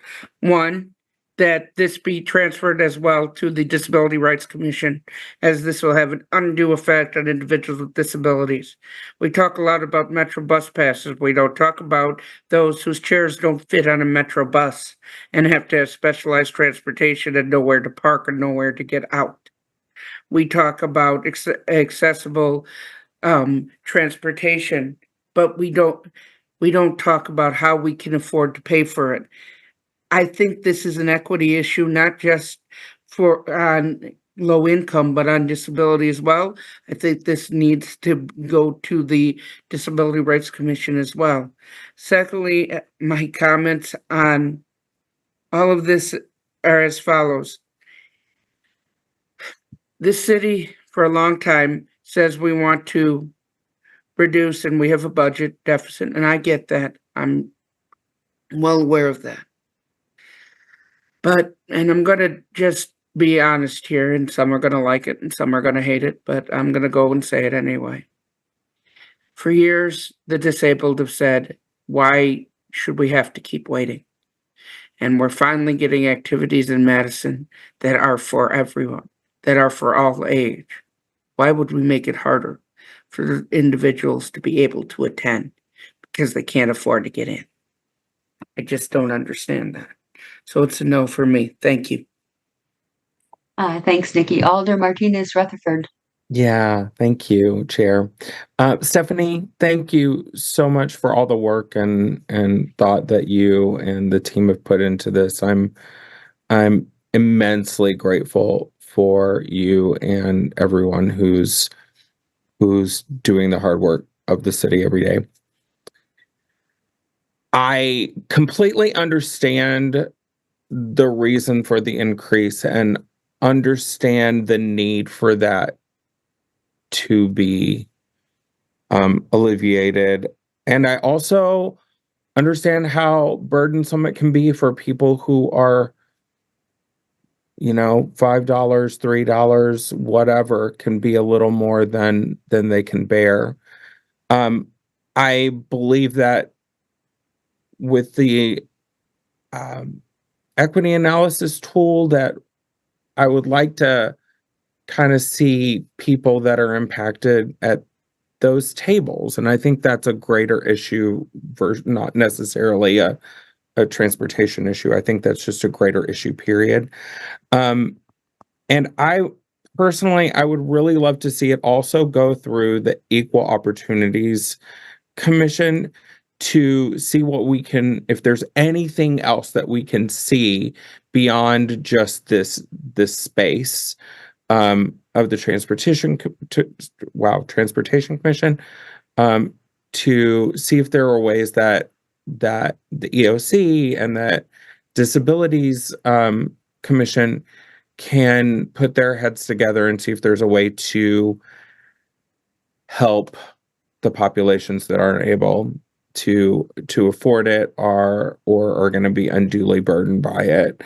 As someone who's getting older and my knees are bad and walking becomes more problematic, therefore stopping at a bus stop, which is great and I love it. The distance between the two can sometimes be a little hard, and that's just me being complaining, not necessarily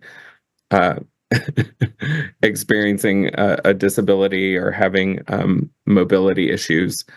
But those who do have mobility issues, those who aren't able to put the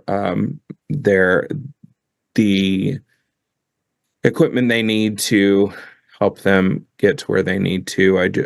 I would like to see us thinking about it a little deeper and further around that, although knowing completely well that you're doing everything you can. So my desire would be to also refer it to EOC.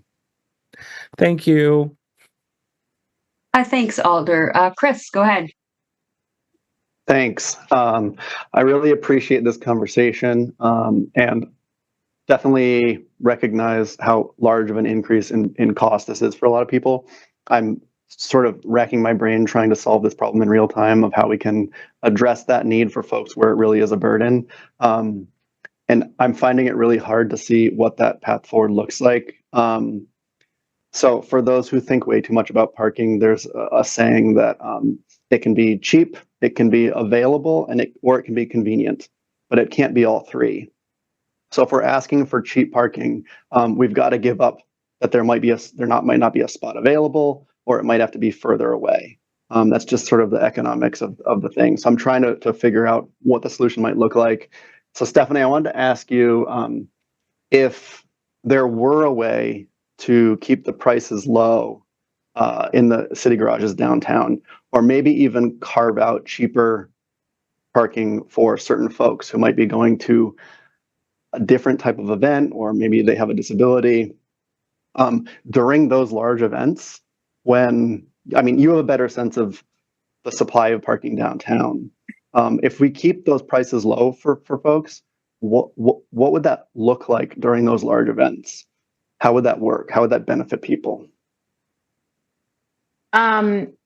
So it would have to be something similar with the coupon program that I talked about, where it would have to be the event or business purchasing them ahead of time and handing them out to their guests ahead of time. We don't have a system right now. I'm hoping with our upgrade that we will have more available options for businesses to reserve parking ahead of time, I have this grand idea that events can sell their ticket and parking fee at the same time. So then, you can purchase your parking ahead of time. Right now, I'm just trying to think this through.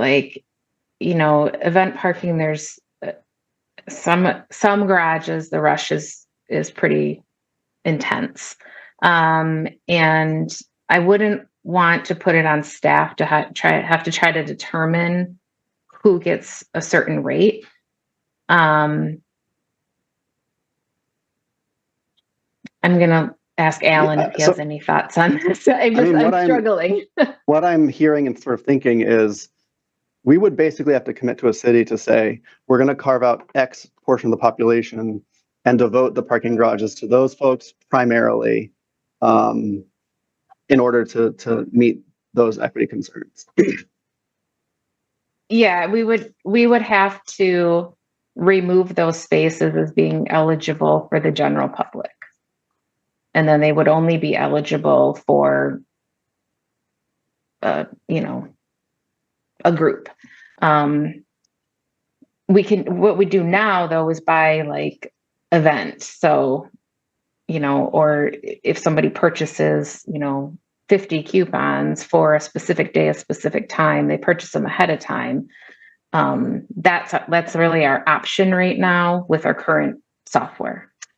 Mm-hmm. Which is something that is workable, correct, Stephanie? I mean, I can see how something like that would work for the lab that we were talking about at the Livingston Garage. Certainly could be an option as they have events. Yeah, the other thing to think about is if we reduce the number of spaces, which we've seen at Francis with Lake Street, reconstruction, it pushes people into the neighborhoods. It pushes people into other parking areas that we might not want them. It hasn't yet reduced the number of people driving, which I think is a big thing. We need to promote that more, whether it's ride sharing, using other modes.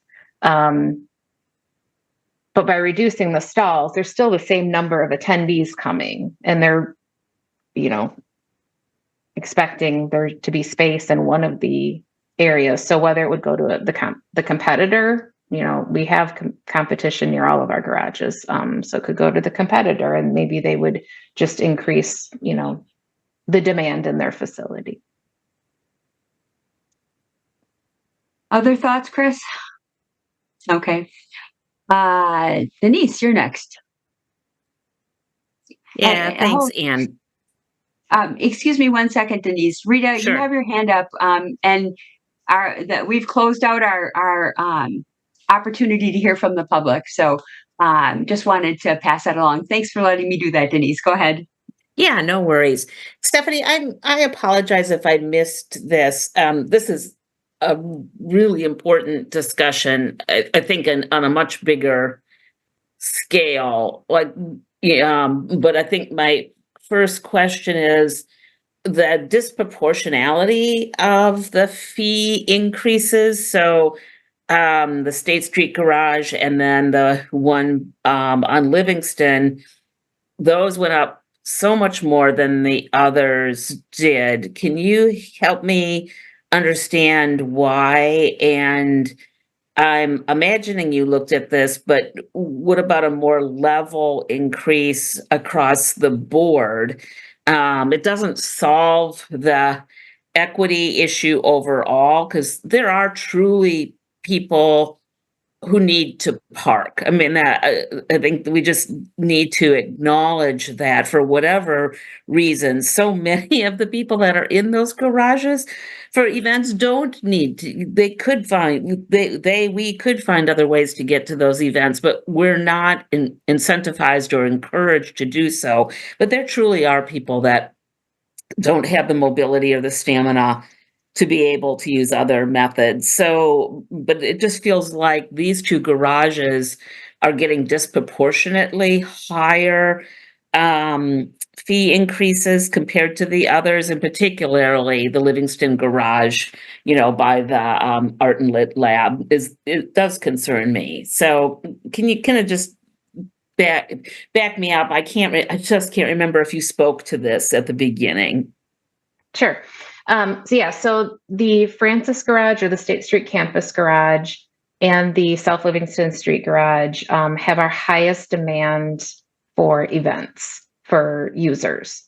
So you have the Kohl Center, the UW, and a lot of events. And we looked at our competitors' rates, we looked at the occupancy levels. And those two garages just are premium garages because they don't have other city garages nearby to take the pressure off. Whereas the downtown garages have multiple garages nearby, so we can kind of spread out the parking more.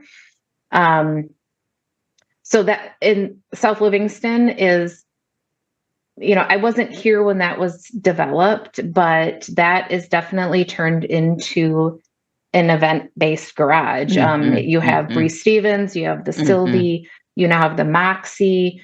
So it does get used frequently and sells out very frequently for events. And we know the competitors nearby are charging significantly more than we are. So we're just trying to find a balance, but also trying to play catch up from 2016 and kind of be at, the market rate that's out there that we're seeing across the board. It also it's fairly common in a lot of cities for garages to have different event pricing, depending on their location, the use. So this is a very common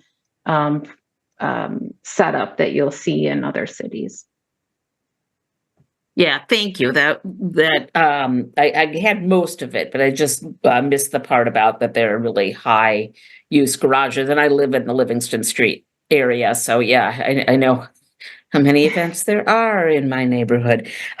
So it just it really is an equity issue, and I appreciate the comment that one of the speakers said, because I am one of those 30 to 40% of Dane County residents who's a non-driver. And I know that, my taxes are going to help build parking ramps. And, I have feelings about that non-drivers are constantly subsidizing parking for drivers. So I'm really empathetic to that. I also just know that this points out an access issue for folks who have, specialized vehicles that need a place to park, and our city streets are not good at that, particularly around event time. They tried to find a street spot in this neighborhood tonight. You're not going to find it. And so, the issues that Nikki raised are really, really critical. So that curb management program is going to be so important. But I think I will also choose to ask to have this deferred to look at, can these venues add a cost to their ticket that comes back to the city, similar to what hotel taxes do. They are drawing in a crowd who is ready to spend some money to get the things while they're there. And, can they help share some of the burden of that? I'd just like to see us find some creative solutions. So again, parking isn't subsidized by non-drivers and or by drivers who have, limited income. I think that's it, Anne. Okay, thanks, Denise. Pepe, you're next. Thank you, Chair. And just like many others have said, just wanted to express my gratitude to Stephanie and all the staff working behind this project. This is definitely a very rich and important conversation that's happening here. And, I'm trying to come back to our role here as Transportation Commission, in a way, focus on transportation alternatives, not necessarily in any favorite or specific mode, but really focusing on how can we broaden these alternatives, how can we combine them at a systems level, always having a focus on, having in mind our most vulnerable communities, communities in need for access. So before I go any further with my comments, I wanted to ask Stephanie one question, which I feel like it's in a way has been answered, but I just want to follow up on this idea of venues being able or businesses being able to pre-purchase or prepaid tickets. Very specific question about that, Stephanie. Do they get a refund on these tickets if they don't use them? No. All of them? No. So they can prepay or they can be billed after the fact for the time used.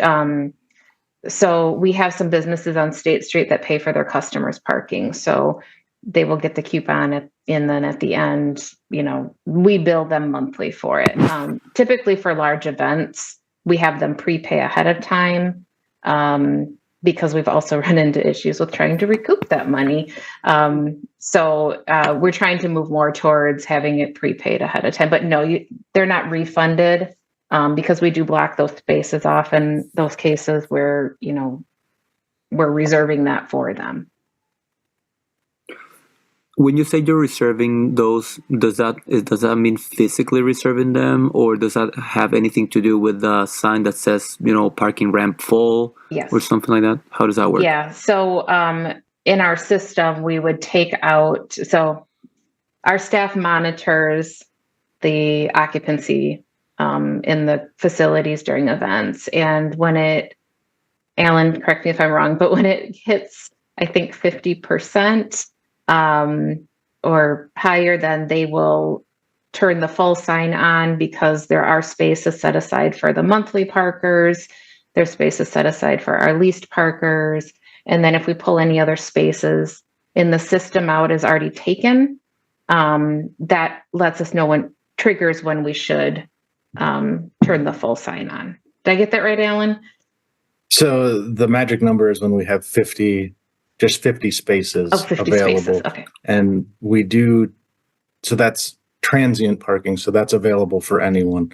That does not include spaces set aside for our permit holders or for any other reserved spaces that we would have. So those are not included in our transient count. So once we hit 50 transient, that's when we really start paying attention to what's going on. And we try to slow down the entry so we can verify that is an accurate count so that we don't go into those reserved spaces, and those reserved spaces remain reserved whether they're used or not. They'll sit empty in the facility if people don't show up because they've already paid for those spaces. Awesome. Yeah, so that's very enlightening. I'm also thinking, many times other private parking ramps have partnerships with nearby providers, and try to make it work in my head, of course, because when you think of this idea of validating the ticket, inside of a business or inside of if we think of partnerships with this local community-based, root work partners that serve low-income communities and serve communities that need specific access and that could facilitate this, I feel like that would have to be opposing to the idea of charging up front, right? It would have to be based on when you charge at the exit, or like were you all thinking of a possibility of doing this ticket validation somehow? We can offer a ticket validation. We can offer the prepaid. It would just, a lot of our partners that we work with, the businesses and like the private garages work with their businesses. It's more of a everyday ongoing, any customer coming, whereas this would be more by event, I think. Our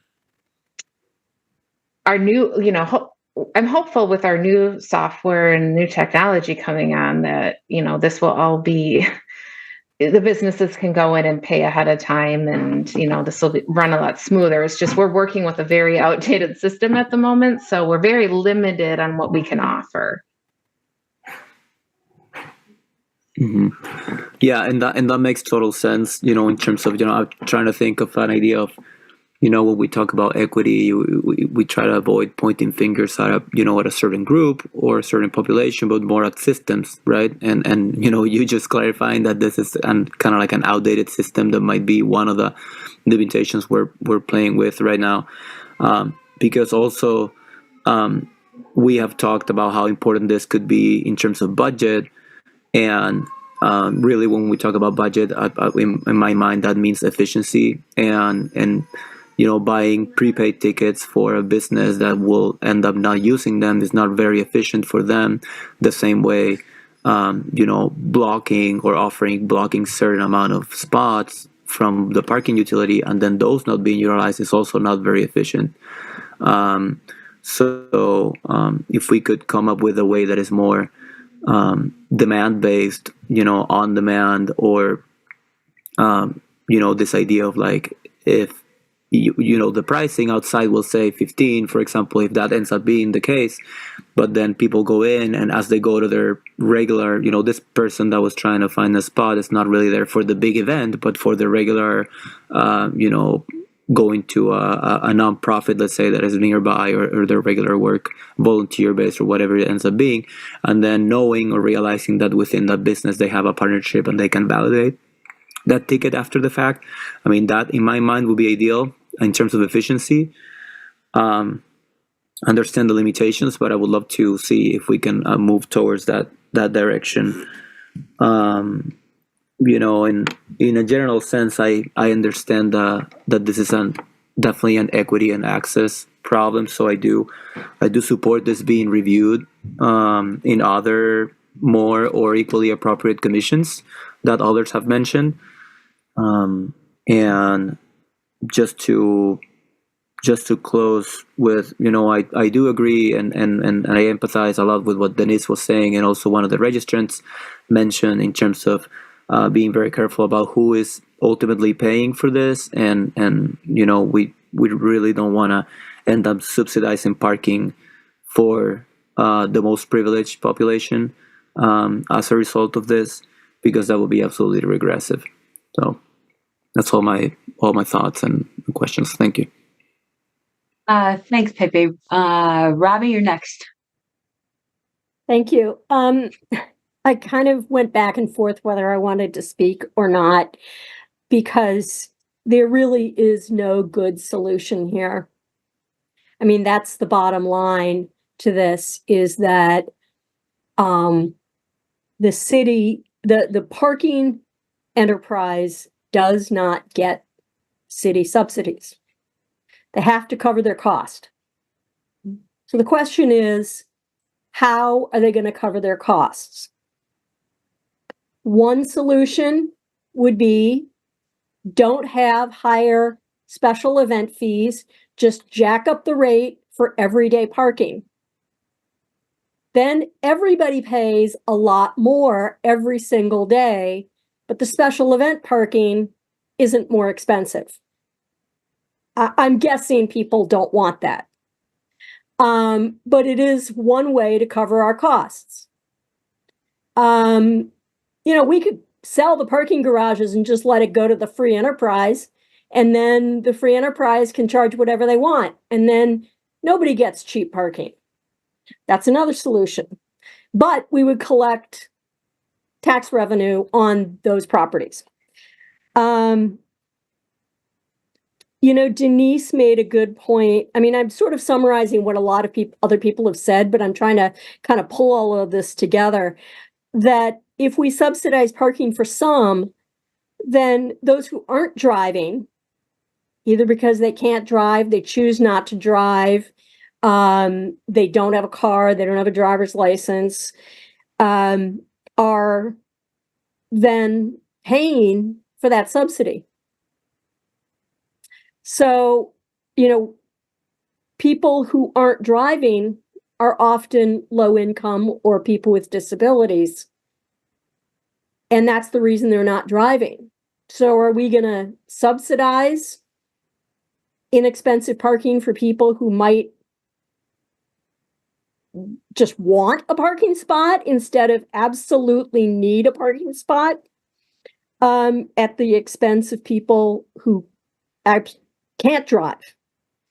And I also want to point out that Chris has said what the bottom line anywhere for parking is in any circumstance, and that is you get to pick two: cheap, convenient, or abundant. You cannot have all three. So there is cheap parking, but it's farther away. We can have abundant parking, but it's probably not going to be cheap. We can have convenient parking, and it's going to be cheap, but it won't be abundant. In other words, somebody's going to snap up that spot, and then nobody else gets to park there. So we have to pick which two we think are the most important. So even if we refer this, we're still going to have to answer those questions. Who's paying for the parking? How, are we charging everybody a lot more? Are we going to, how is the parking enterprise going to pay their bills? So I think the answer to people who want to attend things that are not special events and who don't have a lot of money or don't have a lot of options is to give them better transportation options. I mean, that is something the city can do, and all the alders can look at that. We could make the buses run more frequently. We could make them run more to more places. We just went through a network redesign because we have a limited budget for the buses. We could jack up how much we give to Metro. We could subsidize rides for people. Is that what we want to do? What do we cut? Then we've got a budget deficit. What else do we cut? So we have to make some decisions, and I think the answer is not providing cheaper parking. It's providing better options so that people don't need that parking, so that parking is available to the people who absolutely need it. And then do curb management so that if people need a ride, they cannot walk, they cannot drive and somebody's giving them a ride, they have a place to be dropped off. We need to look at that, but just not raising the parking rates for special events, I don't think is the answer.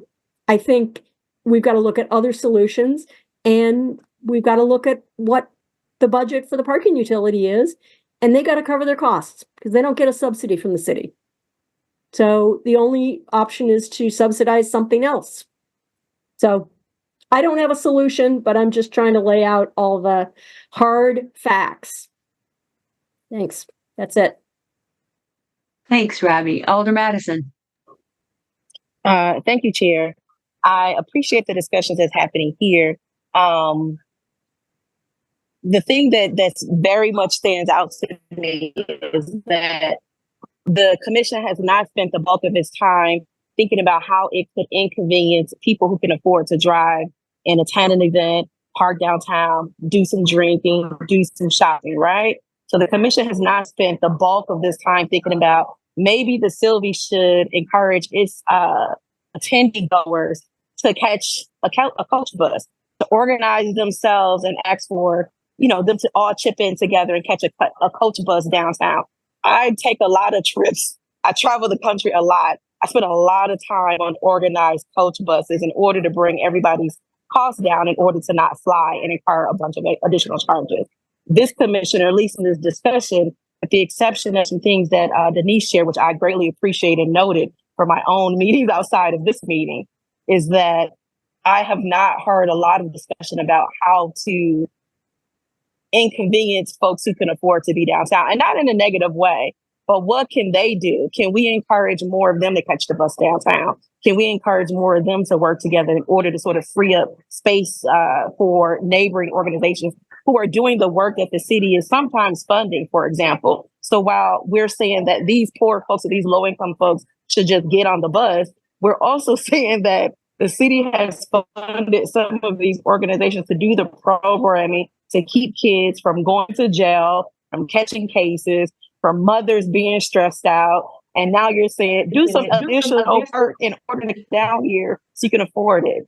So all I'm asking you all is to think about equity more and how I think about equity. We think about equity from the lens of the person who is most inconvenienced, who is most impacted. And then this work becomes a bit more easier to flesh out. So it's not about you all alone deciding on the solutions. It's about you all working with other partners and community stakeholders to suss out the potential solutions. I don't even have all the answers. Because I spent a lot of time doing equity work, I have some general ideas about ways to deal with this. But it is not, I'm tasking myself more so to bring attention to it, to ask the body to do a bit more work. Again, I support the increase because I think we lost Alder Madison. So I'm gonna wrap it up. I just want to say, you got me again? Sorry. Yeah, At the you're end of the back day, again. all I'm saying is I support balancing the budget. I understand the need for the increases, but I just don't see the additional work to find some alternative ways to think about this. The solution can't just be asking lower income people to catch the bus. If that's the answer, then let's ask attendee goers to catch the bus, because there's an organization potentially having an event and they really need those spots. Poor people are coming also too from Middleton, from Sun Prairie, from downtown. Poor people live within walking distance of these garages. We have invested in lower income housing within walking distance. Sometimes folks who live in those areas can't find parking because attendee goers for the Sylvie are eating up that parking. So I hear you all. I want to say I agree with some of your feedback, but I just really encourage you to think a bit more broadly about how equity works.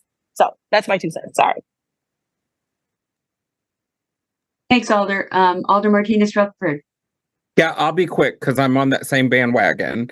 And this is why I've been poor. I have paid more for everything in my life because I have been poor. People with disabilities have to think about and go through extra steps thinking about where they're going. If I was resourced and I were able to just get on a bus or in a car and go down and be able to pay for that, I don't have those extra stresses or that extra money that I'm thinking about. So when we're talking about this, I want you all to realize that poor people take the brunt of everything. Poor people, disabled people with disabilities, take the lumps all the time. So we need to think beyond them taking their lumps and think about where they're taking lumps and how can you take some of the lumps for us if you are resourced.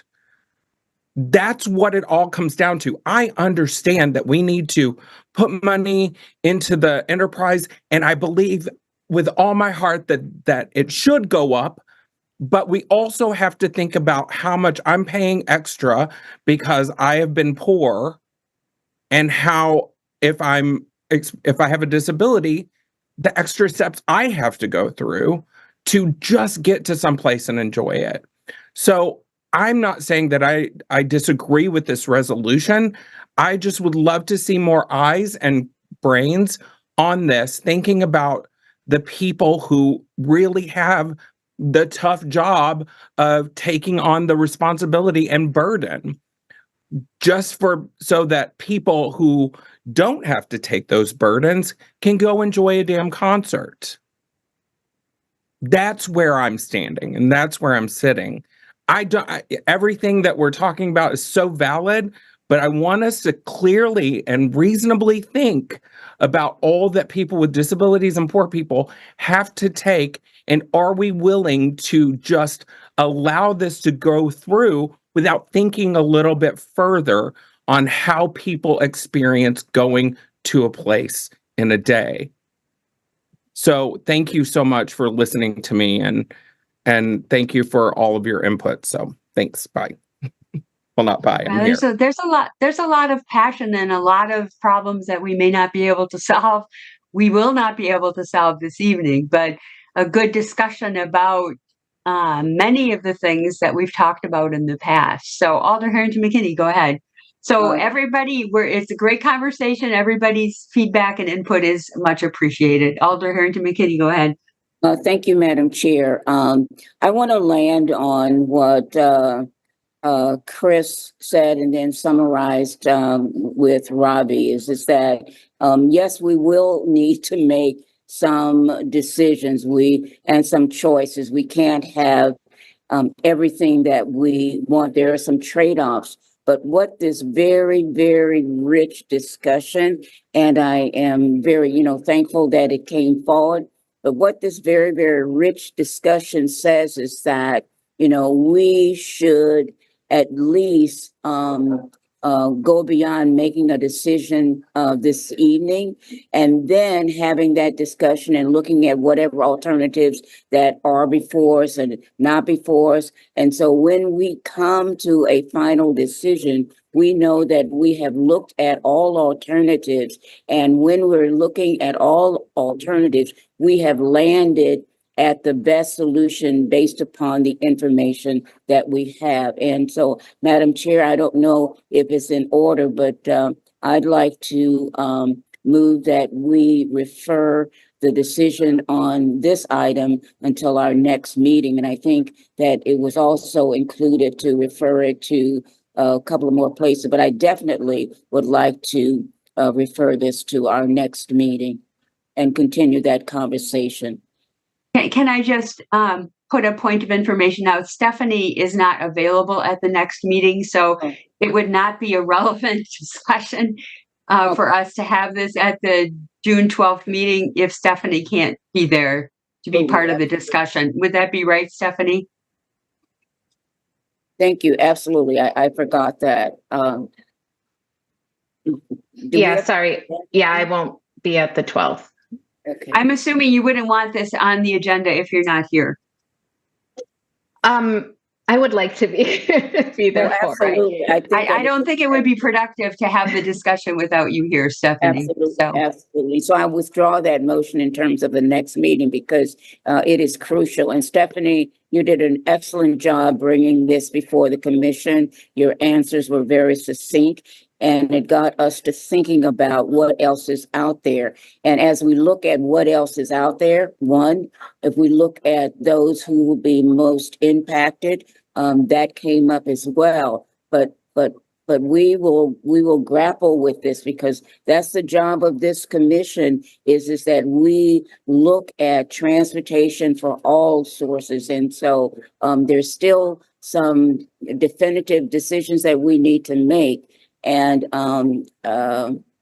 do we have a July meeting? So Stephanie said that they wanted to implement this as of July 1st. And if we are not able to have this discussion at the next June meeting, then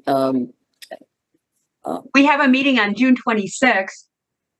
Will you be back in town June 26th?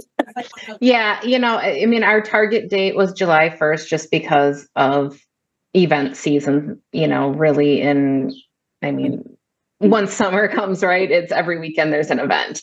But yeah, I mean, if we can't hit that target date, we can't hit that target date. And so I'd like to put forth that we refer this decision on this item until the June 26th meeting.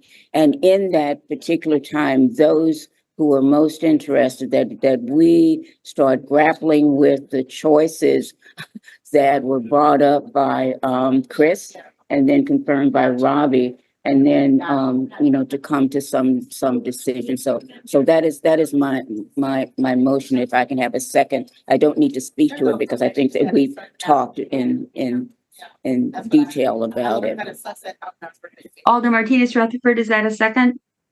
Yes, and I would like to include a referral to EOC and Disabilities Commission. And the Disability Rights Commission? Yeah. And so if we refer it to June 26th, I don't know if it's possible to get that done, or if Stephanie would be available to attend those meetings as necessary, but we can certainly try it. And then if we need to move it to a different date, we certainly could. So we have a motion and a second to refer it to the June 26th TC meeting. And I assume Alder Harrington McKinney, you're okay with the addition of a referral to EOC and DRC? Yes. Okay. So for discussion, Robbie? Yeah, I'm going to be voting against referral because honestly, I just don't think that we're going to come up with solutions. And I think that the parking folks need to, we're going to have the same issues again. We may not be able to get through it before the committees that we've referred it to, or before even fall, maybe, because of scheduling of the committees and when our schedule is. And then we have essentially lost an entire year of the revenue, additional revenue, which I think is sort of irresponsible. But so I'm just going to vote for not to refer it. That's pretty much it. Thank you. Thanks, Robbie. Harold, go ahead. Yeah, thanks. I will also not be voting in favor of referral. I think we had a very, very rich discussion today. We got good information. I think we have all the information that we need to consider trade-offs, where some people will, by raising the special event rate, some people will be impacted maybe less directly by not raising the special event rate. Like if we don't generate revenue and then we cut metro service because we can't cover the budget deficit. If we don't raise event parking rates and then we have to cut funding for some of the programs for the people run by the people who have testified today and made a very good case of how important that is. So I think it is upon us as the appointed body to make these decisions based on the information we have. And I don't think referring it into the future will with making a better decision. Thank you. Thanks, Harold. Robbie, you still had your hand up. Were you done with that? Okay, I can take it down. There. Pepe, go ahead. Thanks, Chair. I just wanted to ask, and you know, from my ignorance, what the ones proposing this motion, what is the potential information you had in mind that you think we would have in the following meeting that we don't have right now? So Alder Harrington McKinney and Alder Martinez Rutherford, that's aimed at you. Okay, I'll speak to that. This has been a very, very rich discussion, and we've spent quite a bit of time just going through, the alternatives. And the reason that I'm referring it, and so the referral was to additional committees, but the reason that I'm referring it for this body is that, have we looked at any possible alternatives and ruled those out? Because, there'll be folks that'll not be happy with, our decision, but at least we put in the time, the effort and commitment to review what those options are. And so for me, that is what's important to me, is that we grappled with it. The more we talked about it, the more questions I had. And that's why I wanted to refer it until our next meeting, which would be the 28th, the additional add-on for committees. I think that in that particular time, we can consult those committees, but definitely I am not prepared to vote for this at this particular time. So that's why I offered the referral. And What- I'll go ahead, Alder Martinez Rutherford. Yeah, there are two questions that are at the top of our agendas for the Common Council. Who's not at the table and who's impacted by it? And this, and I believe the equity analysis was done in a reasonable and manner that was custom. But we're not talking, nobody that is impacted by that was at the table. When you look at the organizations that were at the table, they're mostly resourced. We've got people who that have disabilities who weren't at the table, and nobody who has experienced poverty and lived through the anxiety and stress of that every day was at the table. And what I'm hearing is that we don't want to bring those people to the table. And what I want to say is putting it to EOC and the Disabilities Commission is going to give those people, those voices, those stakeholders a say in the decision, which I think is very important. And that's my passion. Okay, thanks. Thank you. Go ahead, sorry, Andy. Go ahead. Sure. Sorry. Follow-up No, it's question, but fine. this time for You took your hand down, so you were out of my vision. But please continue. no problem. Just follow-up question regarding that to Stephanie, if I may. I think this was mentioned that this is already the second time this topic is being discussed, right? Stephanie, so would you mind clarifying if in between the first time and the second, or even before the first time, was there any community involvement or any people directly affected were brought to the table for this project? No, it was just the discussions that I had with the business groups or the downtown groups, just about rate increases and their concerns and, how it would impact, their customers, the businesses. So no, it wasn't, there was not a separate meeting with any other groups. Right, but you did a lot of community engagement through these groups. Yes, we talked. Yes, about the increases, about the different ways to do it, and some of the groups brought up that this would impact their volunteers, their staff, and kind of talk through long term, what are the solutions, which is hopefully our new technology will help with some of this, but that, in some cases it was, can you just offer free parking to our staff or to our volunteers? And that's just not something we can do. But the organizations can pay for it, ahead of time at, the standard rate. So yeah, there were discussions like that had. Would you say that the second version of this proposal is addressing their concerns better than the first one? I believe it is. The first one, had a 3-tiered structure, which, capped at $20. And there was a lot of concern about going from $8 to $20. But, this hadn't been reviewed for several years. So it's just kind of let's throw something out and start here. And that's why it was brought in the fall for discussion, just to start talking about it. I think that, for the downtown facilities moving the $2, I think that's actually incredibly reasonable when you're looking at the competitor rates.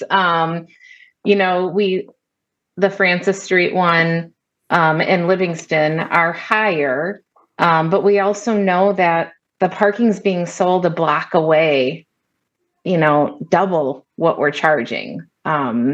So I think it definitely is closer. I think that, because we're playing catch up, it's nice when you can just gradually increase the rates over time, but these have not been increased. And and I believe this was brought to transportation and planning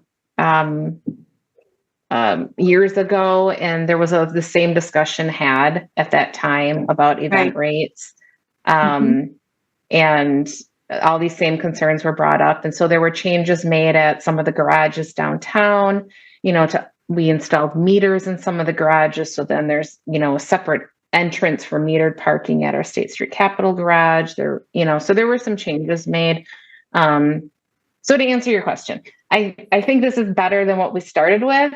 But yes, there are the two garages that are higher. And I think that's what's causing the, a bigger concern. But I do think, the increase of $2 is fairly reasonable at the other garages. Thank you so much for sharing the background, Stephanie. Is that all you have then, Pepe? Yes, thanks, Chair. Okay, thanks. And Bill, you can, we lost somebody, so you're back to voting status, so go ahead. Thanks, Ann. Yeah, I certainly would agree with some of the other speakers tonight as far as, I think we need to come to some solution tonight to help parking with their budget concerns. I don't think just pushing this down the road and having more committees and looking at it is fine. But if they're going to come up with a better solution in the long run, that's great. But I don't think it's going to solve the problem right now of what parking has to solve in the very short term here. I guess I'll ask Stephanie a question about, there's nothing magic about how many times you increase or change rates. I mean, it's been 2016 since the last time they went up from 5 to 8. But, if we went up to 10 tonight for everything, if we come up with something different for Livingston and Francis at a different rate or different ways of helping people that can't afford that, that could be implemented at some future time down the road. It doesn't necessarily have to be July 1st every year or something like that. It's nice, but I think we need to solve a budget problem right now, and there's no reason to not increase the other ramps to $10 tonight.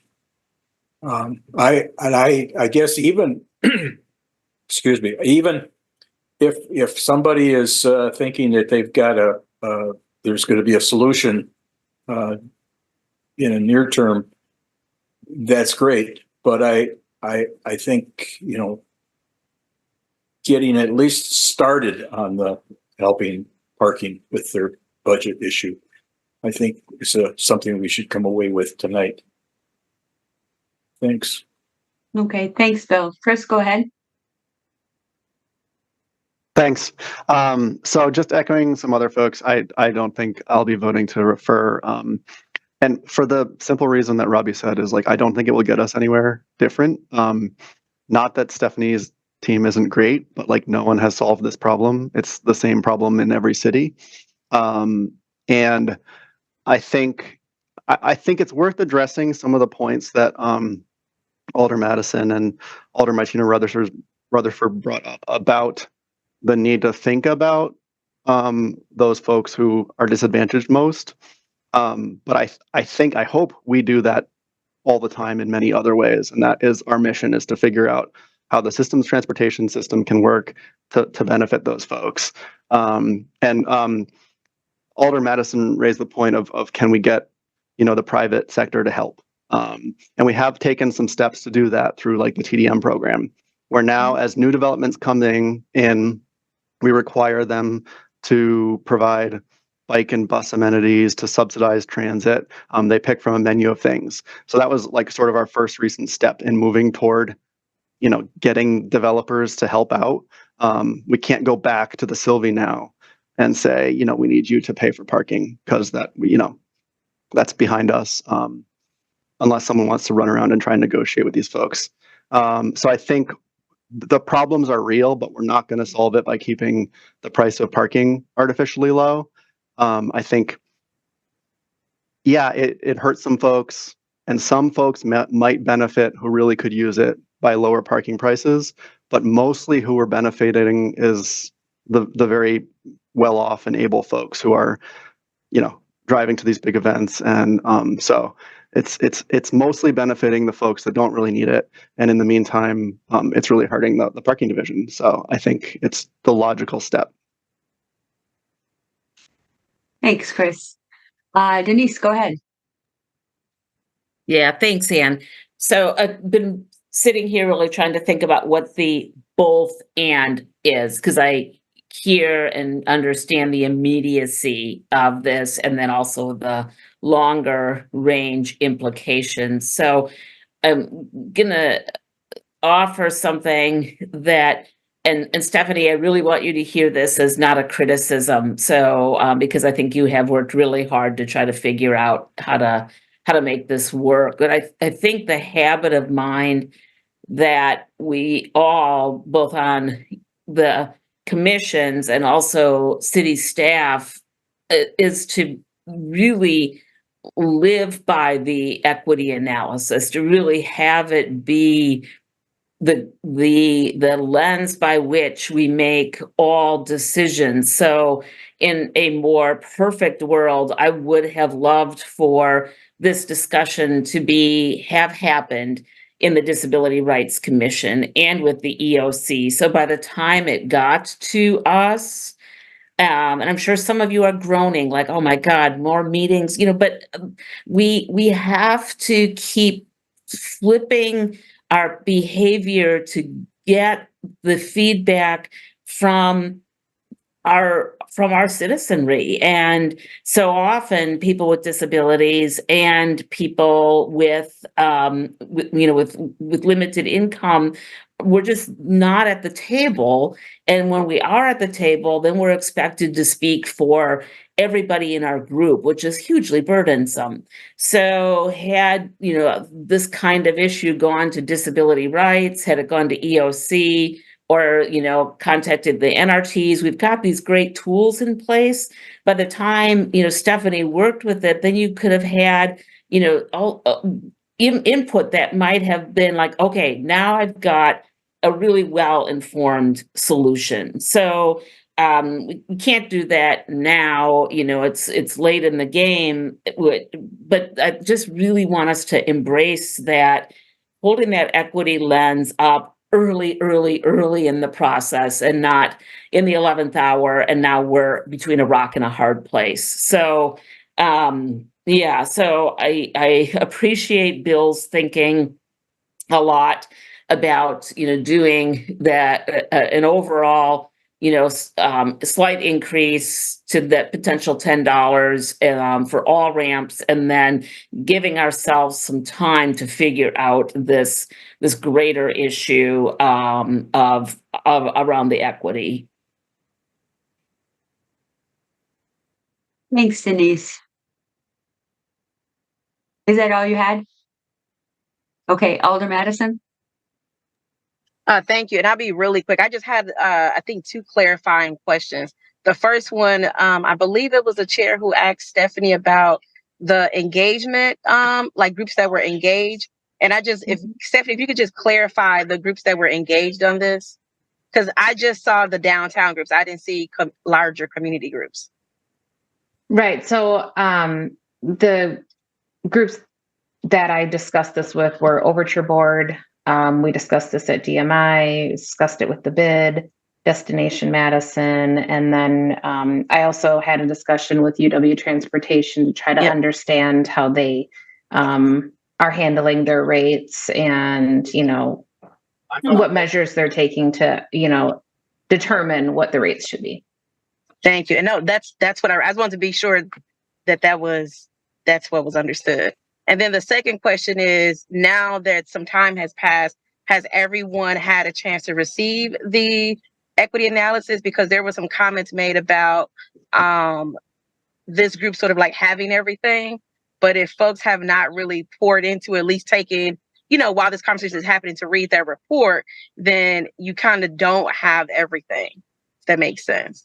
So that's I just want to clarify those two things. Okay, thank you.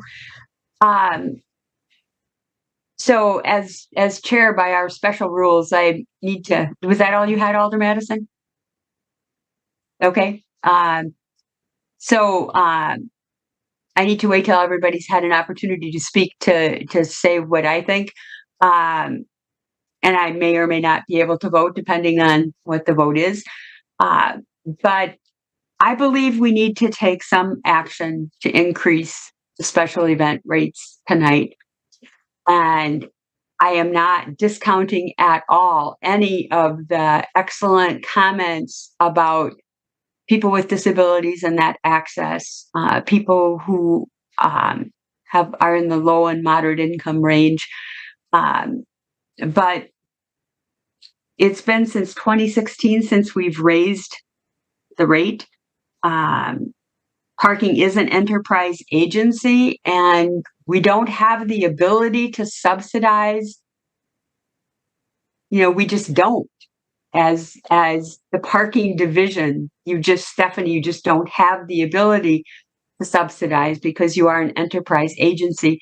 But that doesn't mean that even if we take action, whether it be to raise everything to $10 as of July 1st and then come back again later and talk more, or if we go with the original resolution, whatever, that doesn't mean that we can't ask the Disability Rights Commission to look at this and figure out what other ways there can be in the city to help with this. It doesn't mean the Transportation Commission can't look at this further and talk with Metro and with other folks about alternative ways. And Alder Martinez Rutherford, it doesn't mean that the Equal Opportunities Commission can't look at it and help find these other resources. But the fiscal responsibility of this commission is to help the parking division, cover costs with revenues. And so if I do have an opportunity to vote, I would be voting not to refer it tonight. Alder Harrington McKinney, go ahead. Okay, thank you very much, Madam Mayor. Excuse me. Whoa, I got promoted. You got promoted. I got promoted.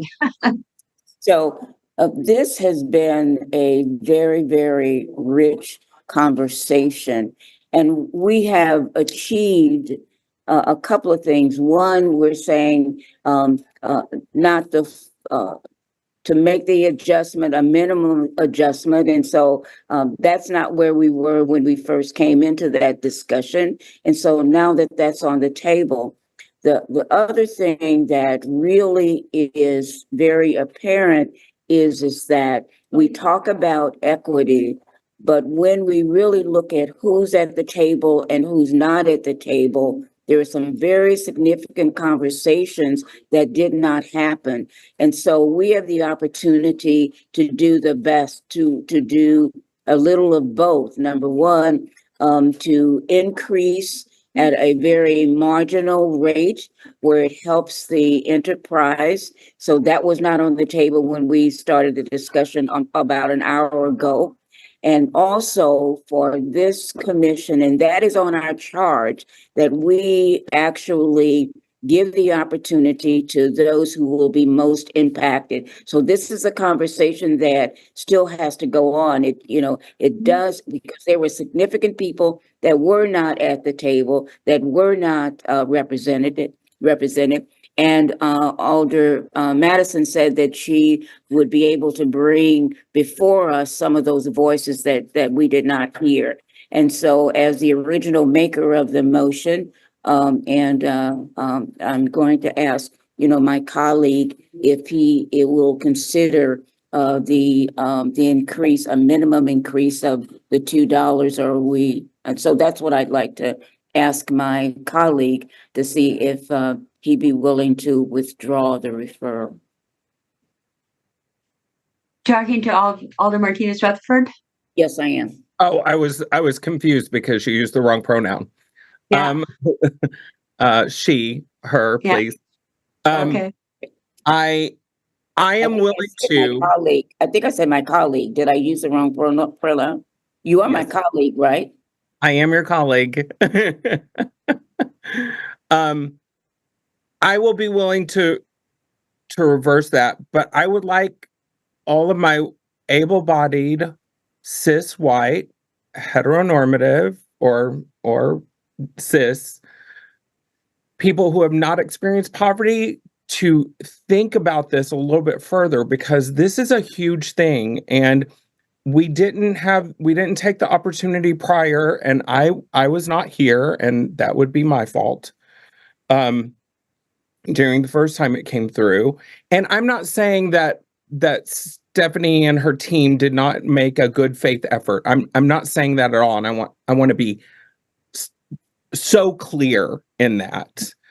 But I want us all to start considering deeper issues, systemic issues that we can impact at the beginning, so that we don't have to rush at the last minute to say, hey, there's a problem here. Granted, I could have probably been more on the ball, but I want everyone to think about that, because these are things that are intense and impactful. And I've lived in other cities and I've paid $20, $40 for parking. So I understand. But I also understand the flip side of that. And I want everyone to really consider that. Thank you. Sorry, that was preachy. No, all comments are well received. It's a very passionate discussion that we're having here, a rich discussion, which is a great way to describe it. So Alder Harrington McKinney and Alder Martinez Rutherford, are you withdrawing the motion to refer it? Yes, I would agree. I would do that. Is that correct, Alder Harrington McKinney? I didn't hear, Alder, She said, Alder Martinez Rutherford said she was comfortable with withdrawing the motion, correct? Okay, as the originator of the motion, I also am in agreement with withdrawing the referral with the stipulation that there will be a minimum increase, and I heard it was $2, if I'm correct in that. Is that correct? Point of order, I don't think we can put a stipulation on whether the motion is withdrawn or not. Right. So I think that where we are is you're either going to withdraw the motion or we're going to vote on it. We can't change it at this point.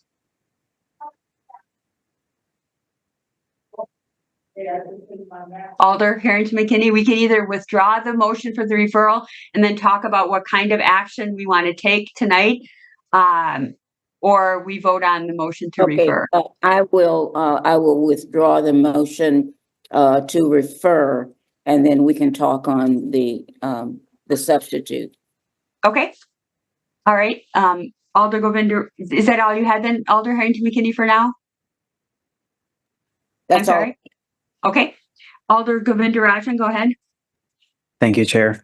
I've been pretty quiet on this. I wasn't sure if I was going to talk or not, but I am a little bit disappointed that the motion to refer is being withdrawn.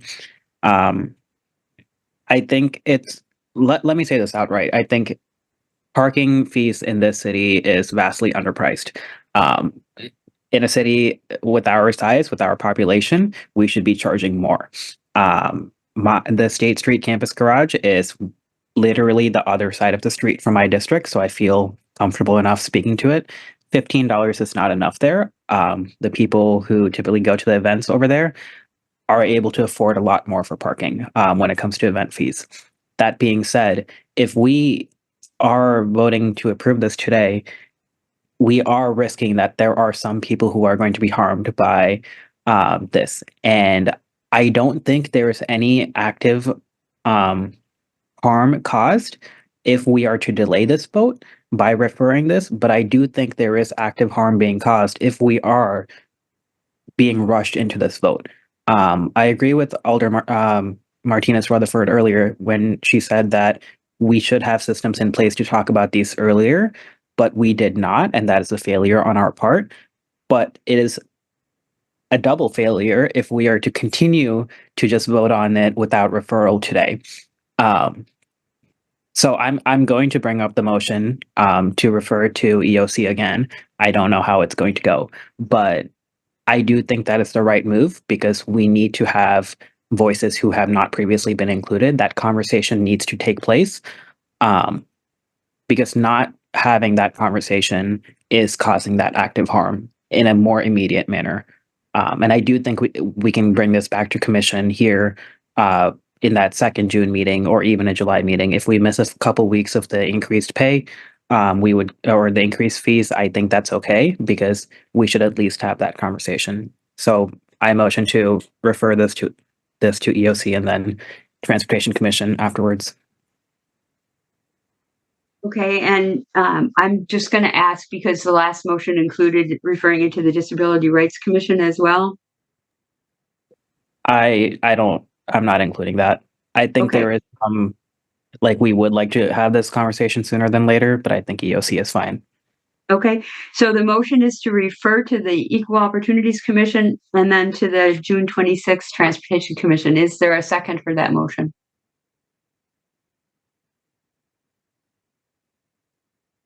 Karen? I second it. Okay, so there's a motion and a second. Is there further discussion about the motion? Did you wish to speak further to the motion, Alder Govindarajan? I guess I can say the EOC is meeting June 13th. So the next Transportation Commission we will be able to vote on this before July 1st. So I don't think this will cause any delay. And I think it is worth having a conversation at the very least. That's all. Thank you. Okay, I think the best way to handle this is to have, is there further discussion on the topic? On this particular motion, the motion is to refer this item to EOC at their June 13th meeting. Well, refer to EOC and then back to Transportation Commission on June 26th. Alder Martinez Rutherford. I'm just going to say real quickly, I have contacted the commission chair for the commission. I'm not 1,000% sure, and I may be talking out of turn, but I believe we could probably fit it on there, and I will persuade them if that's the way we choose to go today. Okay. Is there further discussion? Okay, I'm going to ask Aiden to do a roll call vote because I just want to be really sure that we know exactly who's voting what on this. The motion is to refer to EOC and then back to Transportation Commission on June 26th. So Aiden, if you call a roll. Sure. MGR Govindarajan. Yes. Also, you're really quiet. Oh. Yes. Can you say it again, Aiden? Yeah. Is this any better? MGR Govindarajan. I vote yes. Thank you. Okay. Dina Nina Martinez Rutherford. Yes, please. Barbara Harrington McKinney. Yes. Robbie Weber. No. Denise Jeffs. Yes. Pepe Barros.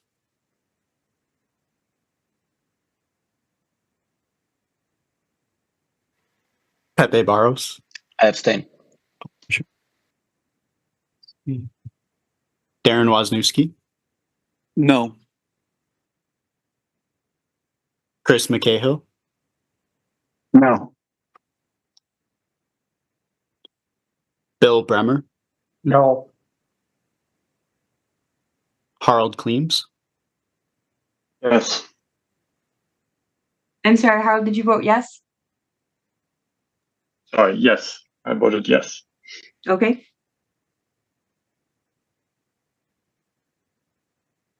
That's 5 yes, 4 no. We don't have Nikki, right?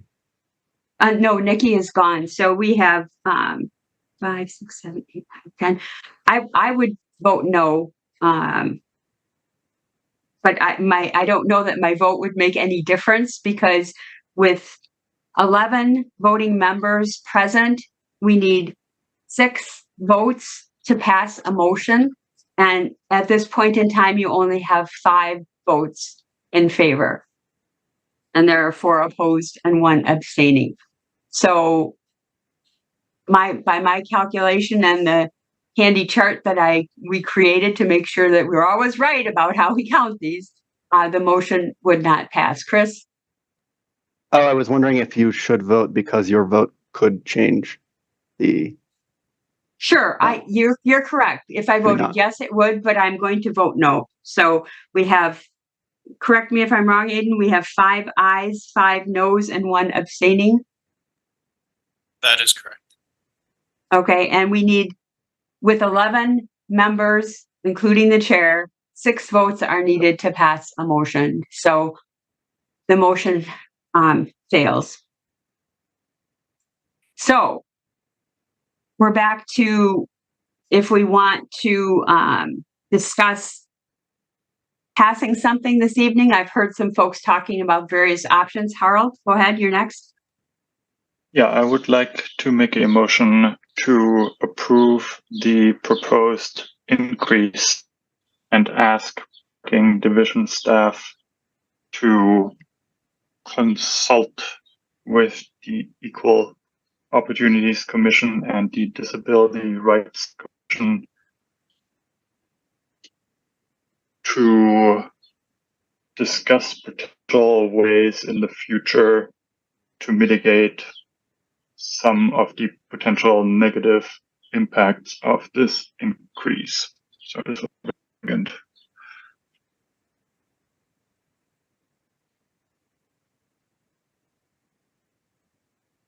Okay, so what I have is a motion to approve the proposed increases and ask staff to consult with EOC and DRC to discuss the ways in the future to potentially mitigate the impacts of the increase. Did I get that right?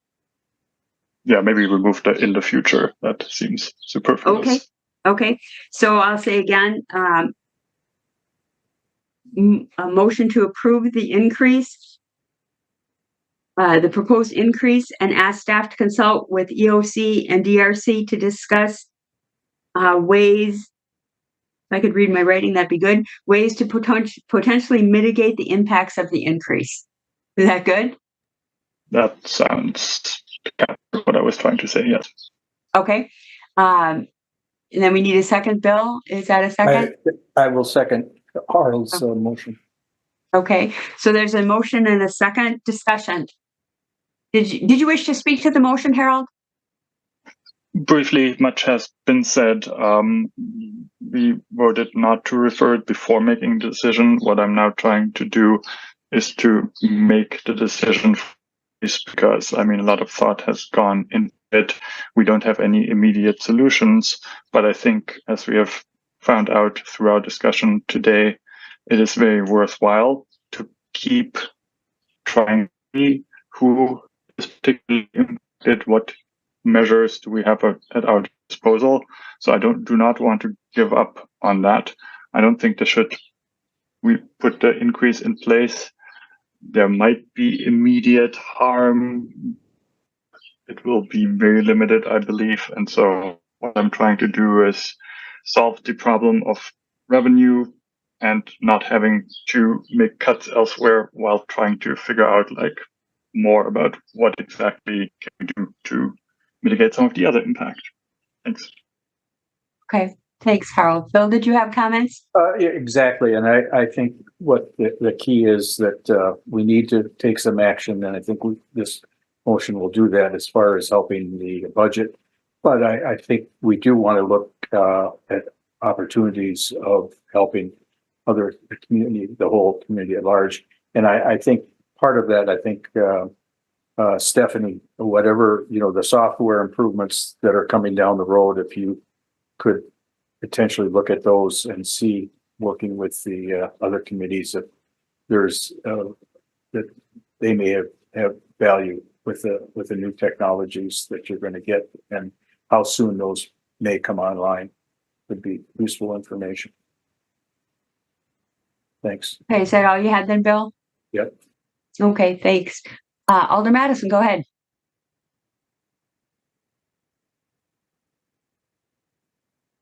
Can't hear you, Alder.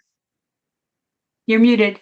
Oh, sorry about that. I'm double tasking, but I just want to encourage the body to add more of a refined amendment or refined proposal, only because a loose, no deadline, just sort of directing staff to do some work without also including a deadline for it to come back to a committee leaves the work open, and it just leaves room for things not to sort of like be followed up on. So I would implore you or encourage the body to add some sort of hard deadline where it is more so to bring those recommendations back to this commission that were brought from the two.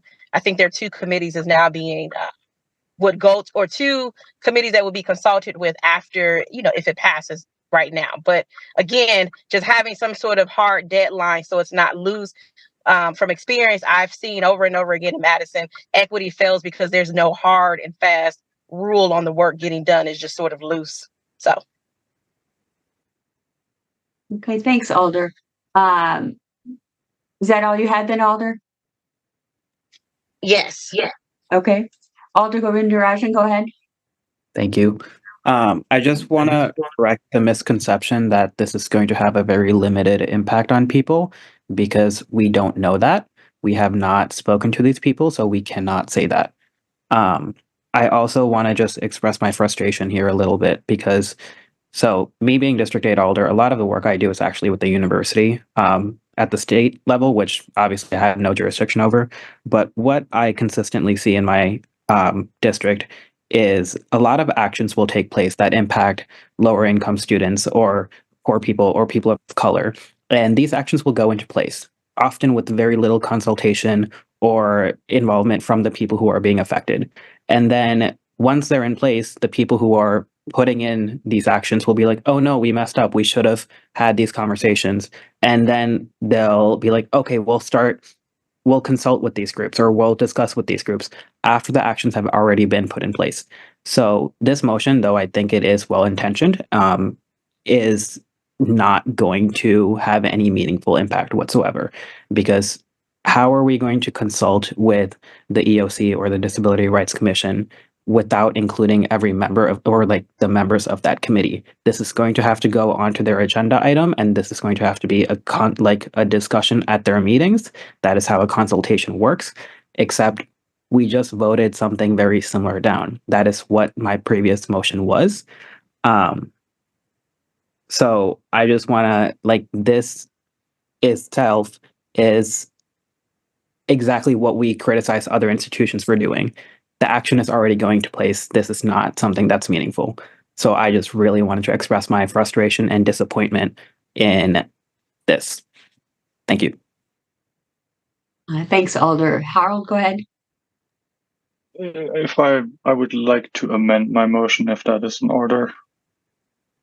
At the very end of it, I would like to add a clause, because Alder Madison's point is very well taken, and report back to the Transportation Commission no later than the whatever meeting in September we have on the schedule. That seems like we have September 4th and September 18th. Right. So by the September 18th meeting, I think that should hopefully give enough time to make it on the agendas of those two commissions and give staff enough time to process that feedback and bring it back to us. In the spirit of expediting, Bill, I believe you seconded. I agree to that second. Okay, so the motion would. Amendment. Okay, so I have the motion would be to approve proposed increase and ask staff to consult with EOC and DRC to discuss ways to potentially mitigate the impacts, of the increase, and report back to TC no later than the 9/18 meeting, 9/18/2024 meeting. Is that right, Harold and Bill? Okay, Darren. Thanks, Chair.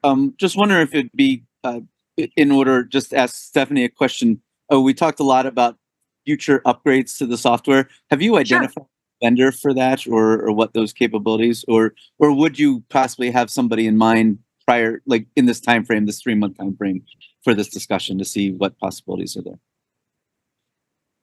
So we are hoping to just do a system upgrade with our current vendor. Because the way the resolution was written when we did the last upgrade, it allows us to do upgrades as needed. So we have had some very preliminary talks about like what is offered, what can we do. We are still working on upgrading all of our EMV readers in the garage, and that was step 1. So that's this year on our work plan for 2024. And then we are hoping to move into, creating the implementation process in 2025 and 2026. It does take some time because you have to shut an entire garage down to do it. So, but I'm looking at next year is when we'd really start diving into, what options we'll purchase. Thank you. Okay. Denise, go ahead. This will be my last comment on this. I need to voice it because my stomach is just flipping. This is, I know it's really well intended, and this is the classic thing. This is my world. This is the classic thing where it's like, well, we had to make a decision. So we made the best decision possible, but we know it negatively impacts, certain people. So here you go. Can you fix what is not really functional here? And what ideas do you have? And so it just feels classic. So I don't know how I'm going to vote yet. I'm not going to offer another amendment at this point because it is getting very late, but I just need to name it out loud that I'm hopeful that the learning tonight is really profound, that we really back things up and have these conversations so much earlier in the process. Let's let tonight be a really deep learning, because this feels awful.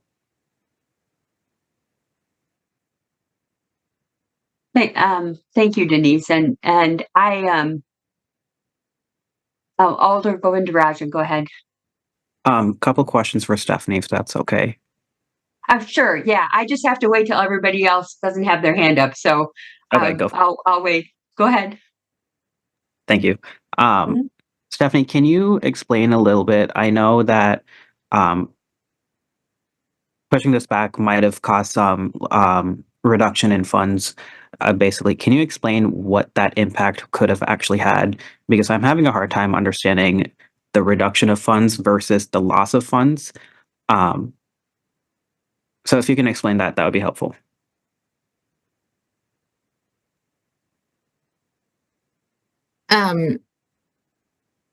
Are you referring to the reduction of rates, or? Yes, a reduction in rates, or also there was this concern brought up earlier where if this did not go through at this meeting, there is going to be harm cost to the city because of the reduction in funds. So kind of getting a better understanding of that. Yeah, right. So, we plan out ahead with our operating budget on, potential rate increases. So we had this planned out for the rate increase to go in effect, in early summer. So it would just hit our operating budget differently. So we might have to adjust some things to cover costs in areas if we don't have the reserve funds available to cover them. Does that answer your question? Yes. So with this motion where we're seeing a reduction regardless, like it's a minimum increase, that's going to impact your projected funds regardless, correct? Correct. If it were, we planned on an increase, but we also hadn't decided on, we kind of had a estimate, because we hadn't at the time when we were doing operating budget, we were still discussing possible options. So we knew that, we were going to do an increase. So I think either way, this will hit our operating budget differently, just because when we were planning this out, we weren't planning on doing it split up this way. Okay, thank you so much.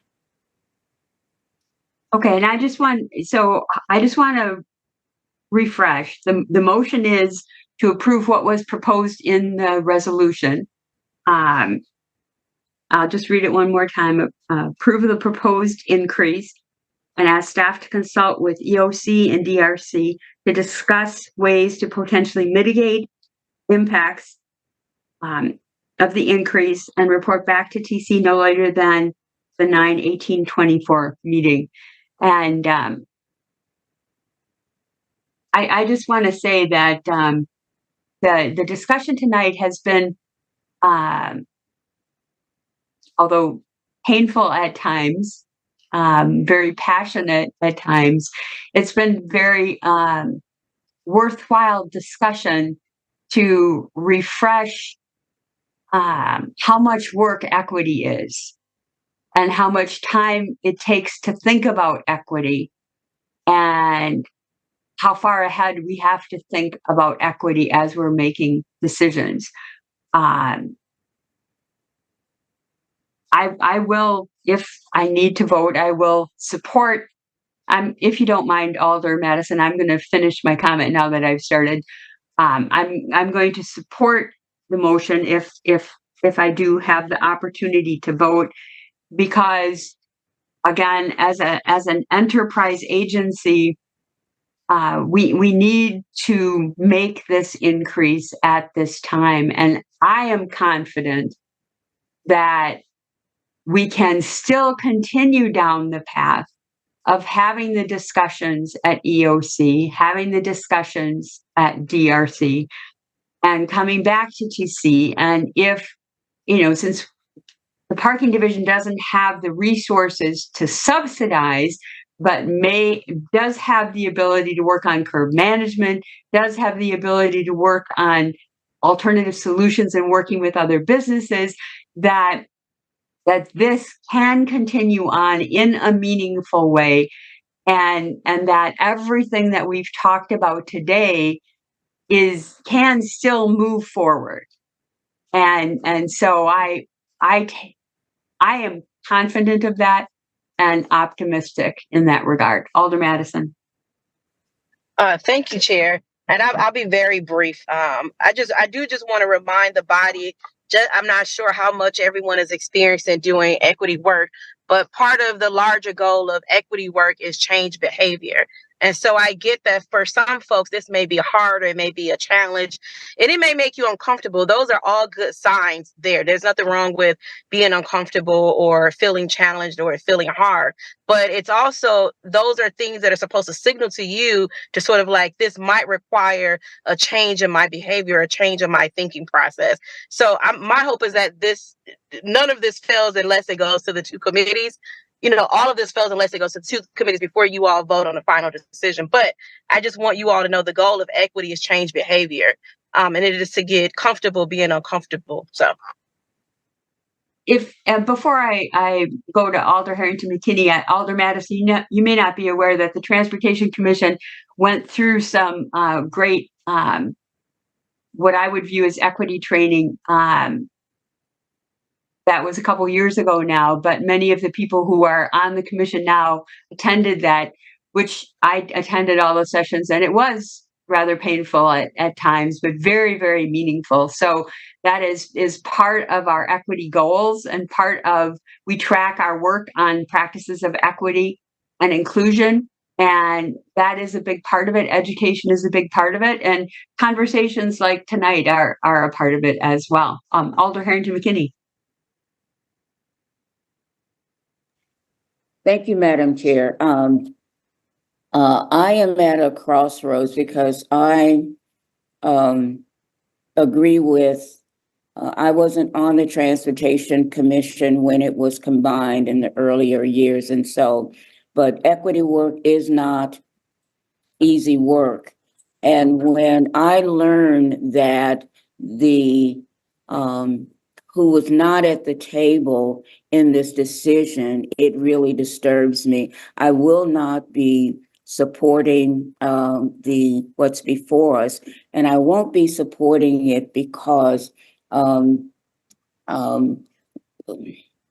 we are responsible, and I am responsible for making decisions that all voices are at the table. And it has been clear that those who were most impacted were not even at the table. And so for me, that is not acceptable. If I had heard that these conversations happened with those who were most impacted, and this is where we landed, I would have been 100% supportive. I do understand that the parking utility is an enterprise and they are suffered. They didn't get COVID money, and so they're struggling to balance their budget. I get that. But where I am landing on is that when we talk about equity, but we must demonstrate equity. And voices were not on the table for whatever reason. I'm not judging, but what has been presented to me and that my ears heard is that those voices who would be most impacted were not invited into the conversation. And so my vote will be no, and I cannot support this as presented. Thank you. Thank you, Alder. Other comments or questions at this point? Is that all you had, Alder Harrington McKinney? Okay, great. Other comments or questions? Okay, I'll repeat the motion and then I'll ask Aiden to do a roll call vote. The motion is to approve the recommended increases and ask staff to consult with EOC and DRC to discuss ways to potentially mitigate impacts of the increase and report back to TC no later than the 9/18/24 meeting. Alder Govindarajan. I'll keep this brief, I promise. I'm going to be voting against this because not only, as we discussed, is this harming a lot of constituents, or an unknown amount of constituents, but this is also going to be harming the parking division because this is going to impact their budget. So I think the right move should have been to refer this, because that way we could at least have a conversation about if minimizing that harm, but this motion is causing harm to two separate entities and then giving lip service to constituents through some discussions at committees that may or may not result in any change. I encourage you all to vote against it as well. Thanks. Okay, Aiden, if you call a roll, please. Well, let me just double check. One.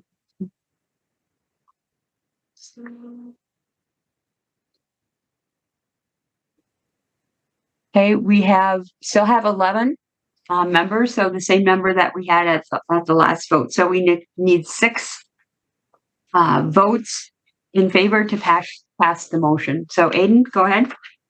Sure. For formality, I don't know if I should still, but MGR Govindarajan. No. Dina Nina Martinez Rutherford. Will you please come back to me? Sure. Barbara Harrington McKinney.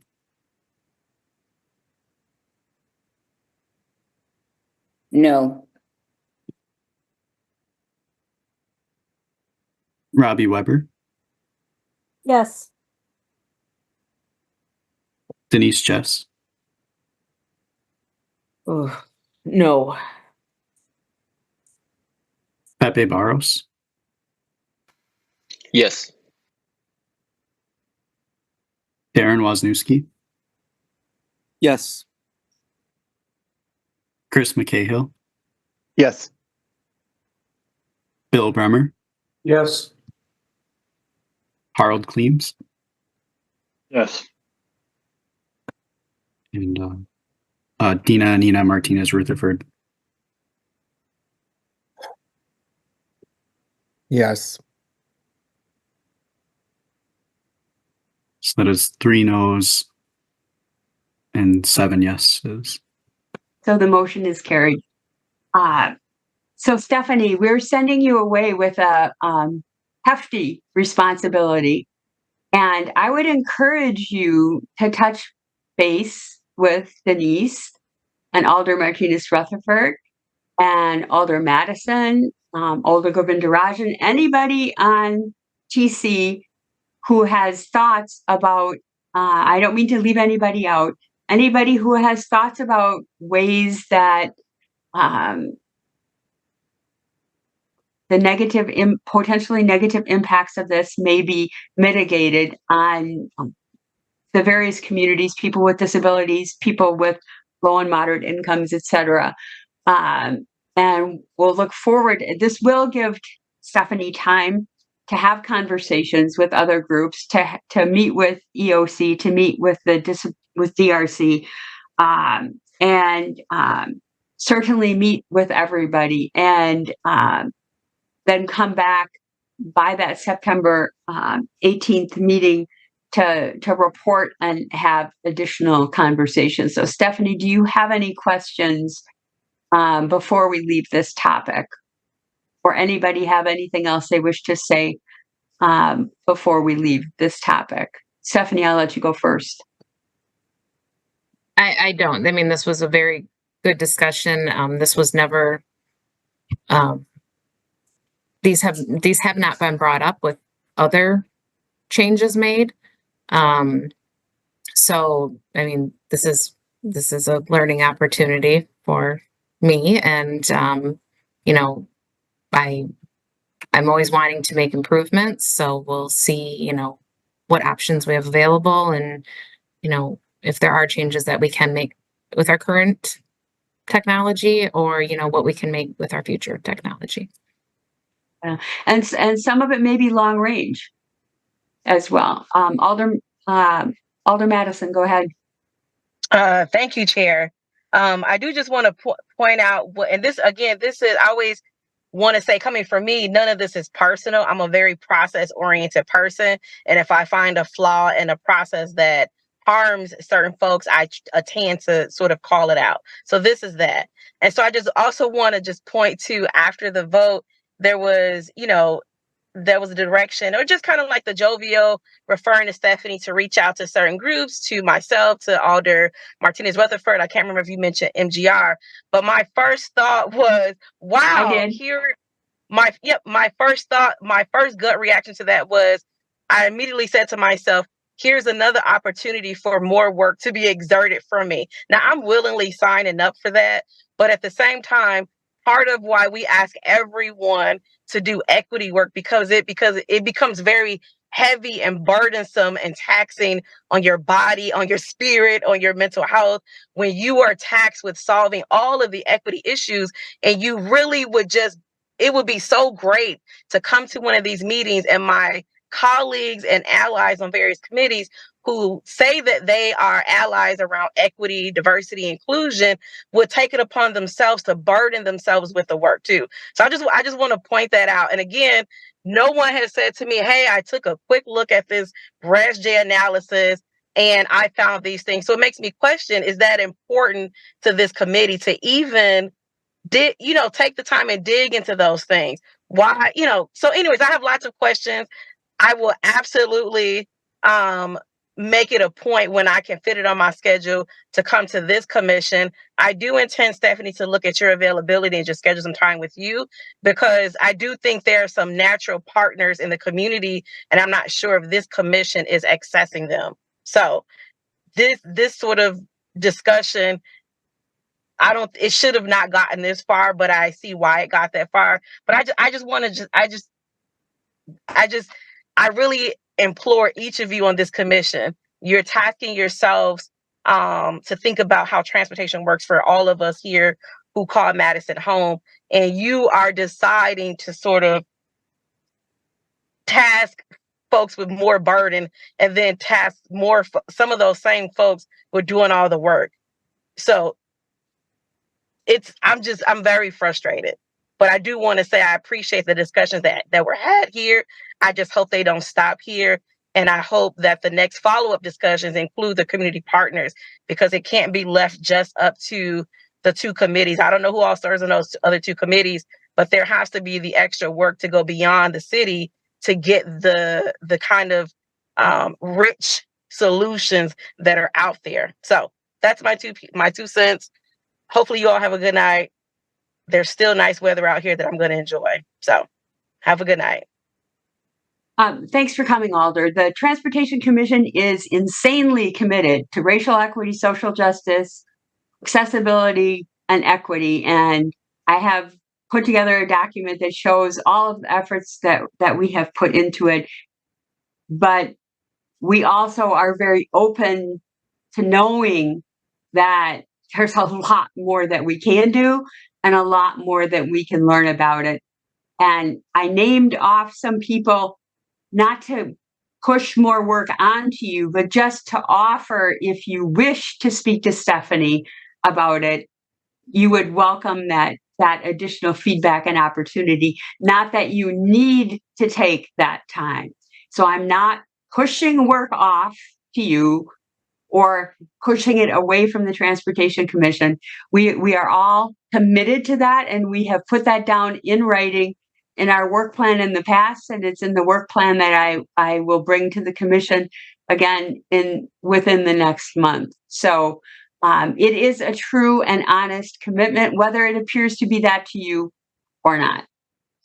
Nope. So other comments? I do want to reply to you. I'm sorry, but I just do want to say, to get this started, I did email Stephanie, so I was intending to reach out to her and try to reach out anyway. So I do want to say, this is not me thinking you're asking me to do much more work. It's just saying my gut instinct is when I'm asking something from someone else and then the reply kind of throws it back on you. That's what I'm saying. So I just want to clarify that. So just in case, because I'm thirsty and tired and frustrated. So I just want to make sure it's coming out correct. So, but there you go, Robbie. If you were trying to chat, there you go. I think we've finished the item, and I think that we have a long agenda. So I think that we need to go on to the rest of our agenda items. And I hope that you get a chance to go home, but we don't get to do that yet. Thank you. Okay, so next on the agenda is for me to ask, we are at 8:27. So I'm just going, Renee and Liz, Nico, Yang, the other folks who are Alder Field, I believe you're waiting to hear about some, have all been waiting to hear about these other items, the crossing guard policy, East Madison Bikeways update, and the position letter on Stoughton Road. So because we're already at 8:30, I'm going to ask if there is anything that can be pushed to a future meeting without frustrating the heck out of the people who have sat through this long discussion, or if there are things that we need to look at tonight. I'm not saying that we can quit now, but I'm just throwing out the option, because I don't know, Renee, I know looking through your material, it's going to take a long discussion. Liz, you've got a lot of discussion there. I think the East Madison Bikeways would likely be the shortest of the various discussions. Would I be right about that, Renee?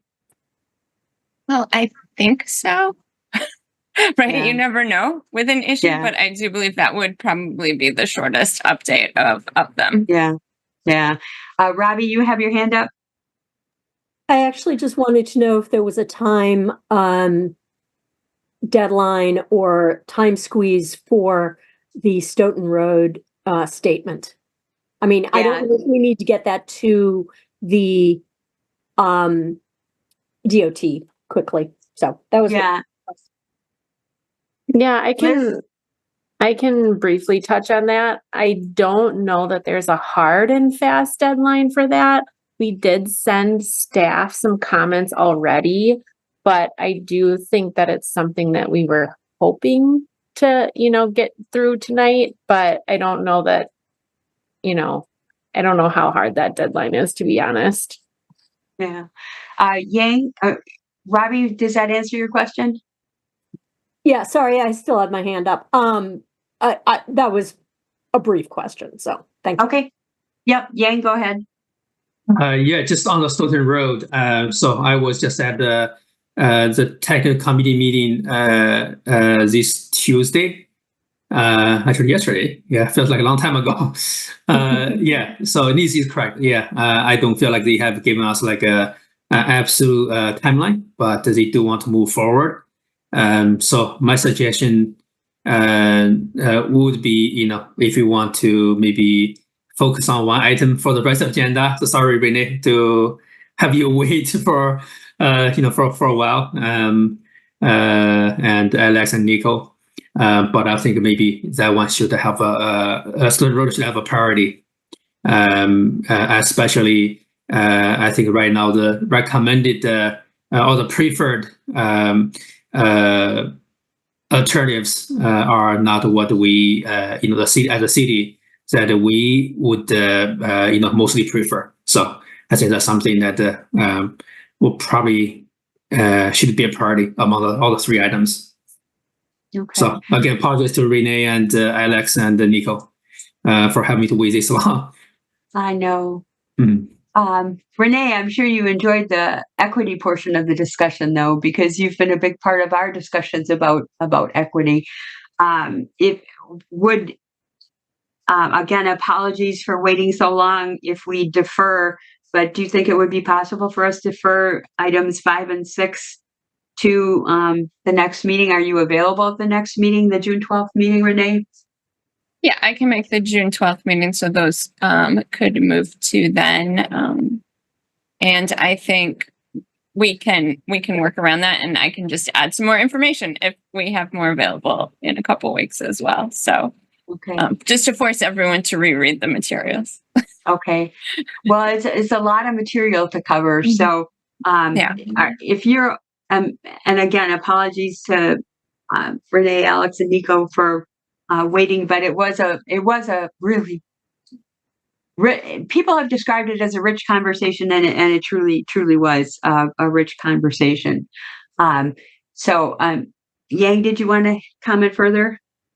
Yeah, as you know, and I will not be available next TC meeting, and also the next few. But you will be in good hands, with Renee and Nico, for the discussions. So okay, well, we appreciate that and hope you have safe travels and a wonderful visit.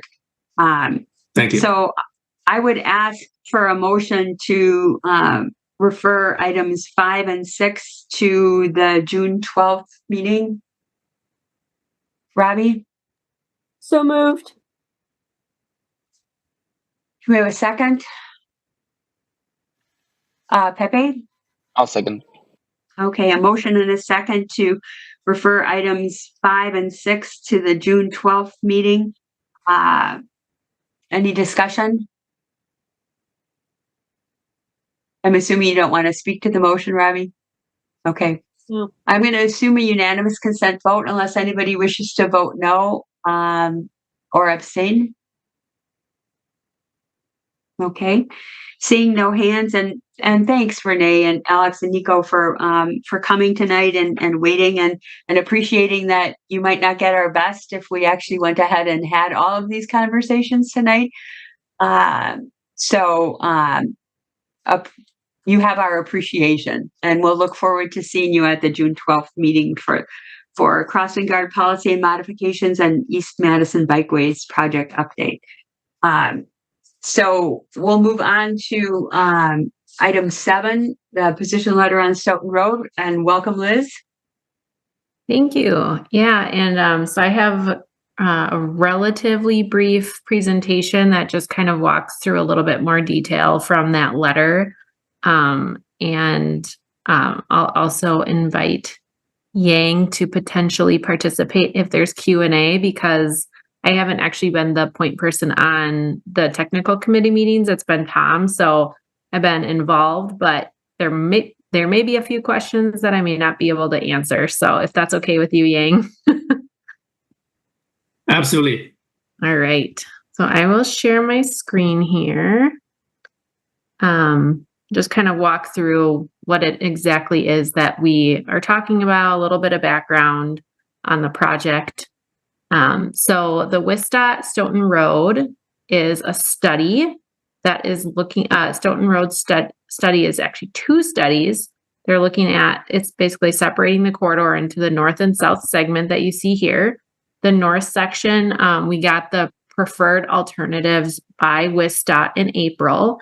And so we had submitted some comments at the early April, but we haven't sort of taken an official position. So I think that's really what we're looking for tonight, is for either concurrence or potentially a modified version of our city comments as sort of the City of Madison's official position on the project, different alternatives.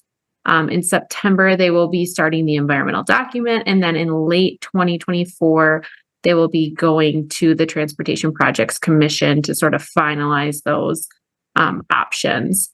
The south section is not as far along, so they are looking at having alternatives to the public in September. So we don't really have their full alternatives yet. But at that point, we would provide some comments looking at, a couple of years out for the environmental document and the TPC then. So tonight focuses on the north segment. So just an overview of the corridor. We're looking at 13 intersections on the reconstruction of that roadway. And just a little bit more about kind of the existing typical sections and the speed limits. They kind of divide the northern study into 3 sections: the north section, the central section, and the south section. And so the north section, we have those higher speed limits, 4 lanes, 2 in each direction. And then as it gets a little bit further south, we go down to 35 and 45 mile an hour speed limits with 5 lanes total. And then for the south segment goes back up to 45 with a 6-lane cross section. And the purpose and need of the project is to accommodate existing and future travel demand with a focus on safety issues that affect travel on Stoughton Road. So this is all from WISDOT's project information site. You'll see I have just kind of used a lot of screen grabs from their materials because it's really the easiest way to describe it.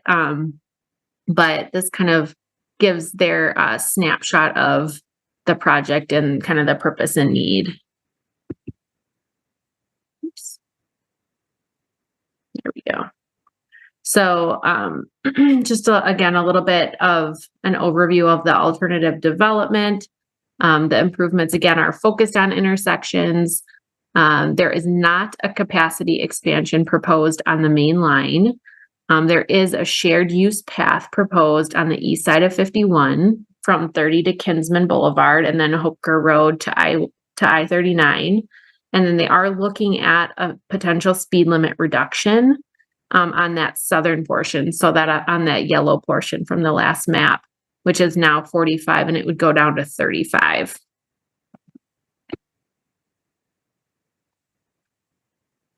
And they are also using advisory committees and public surveys to kind of determine support, so you can kind of get a feel for what they have been hearing so far. The left side is the technical advisory committee and the other community advisory committee and the survey results, just as an example on what they were looking at for East Wash. So they kind of have like these average scores. And then you can also see the speed limit, how people voted from the public involvement meeting, community advisory committee and technical advisory committee. And then the LOAC is the local officials advisory committee. So you can kind of see there's general support for lowering that speed limit, particularly by the CAC, but also by others as well. So let's see here. There we go. maybe. Okay, so just some general staff comments that we have about the project. So we would really like to see the facility migrate towards more of an urban roadway. That's not necessarily being completely proposed, but we'd like to see the speed limits really migrate toward that 35 to 45 mile per hour level. We also think that consistency is important, meaning that the facility should kind of maintain the type of roadway it is throughout the length. Having it go from more of a grade separated intersection where there's ramps and then going to a surface a surface at grade intersection with signals, and kind of jumping around like that it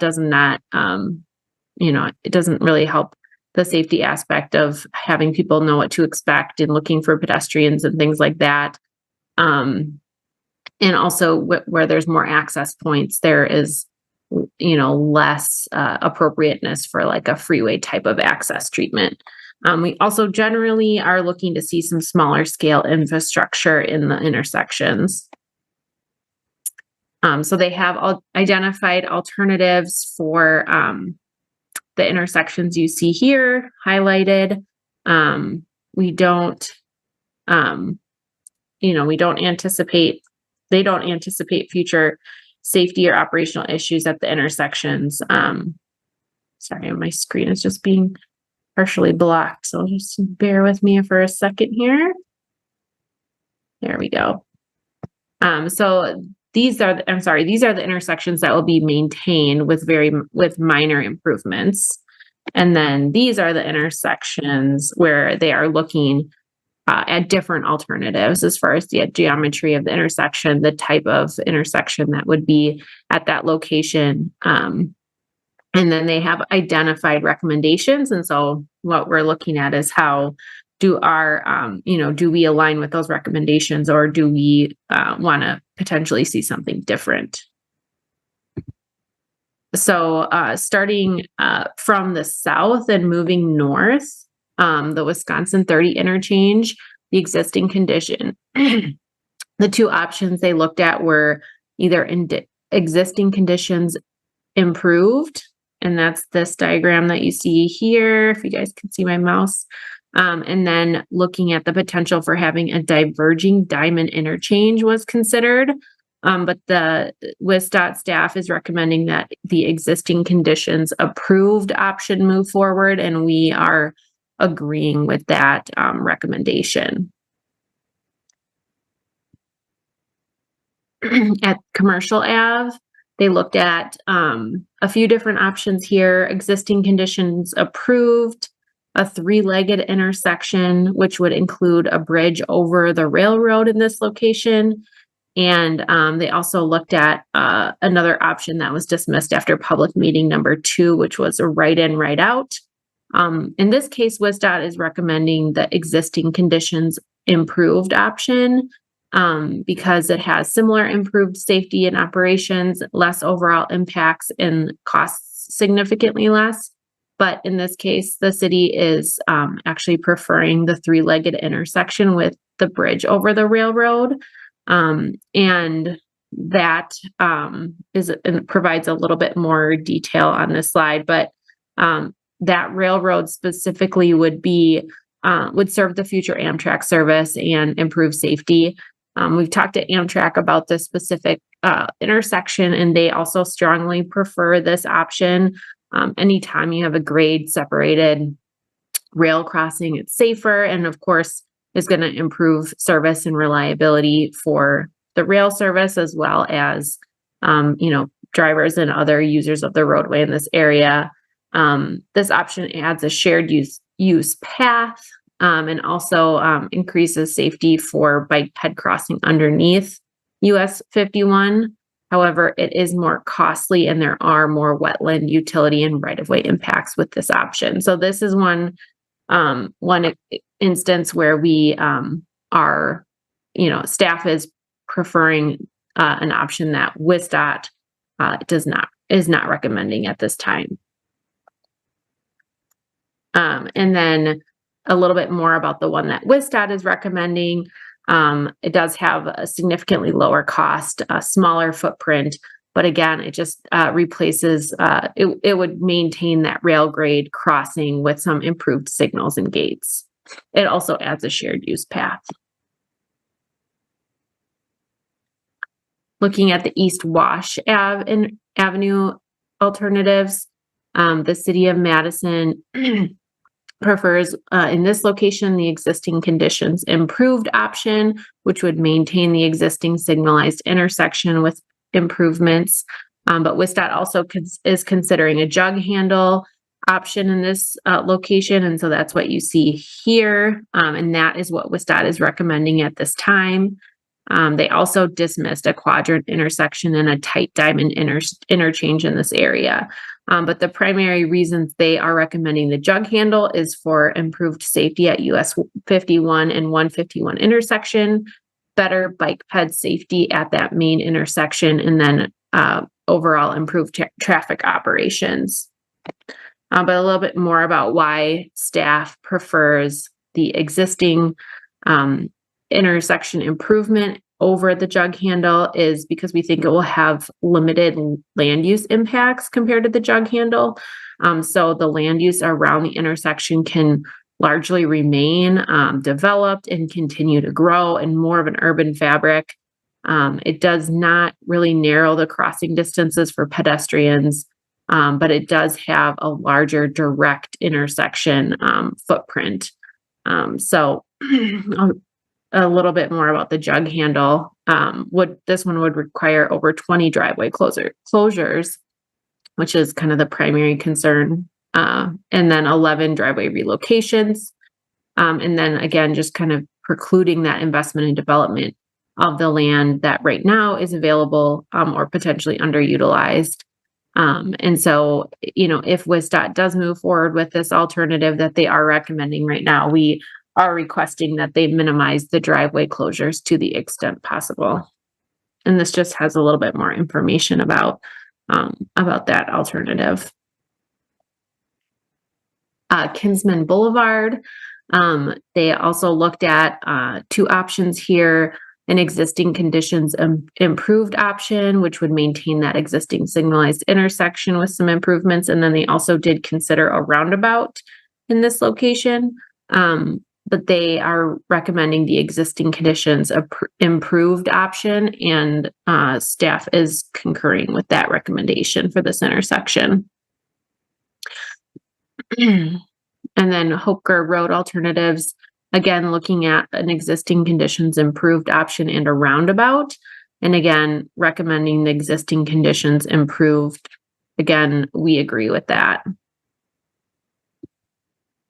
So just kind of to wrap up and open it up for questions, where the project is right now. They just had public involvement meeting number 3, and the comment period is still open for that. And they are in the process of kind of identifying their preferred alternative. And then we would have, an official position on that as well.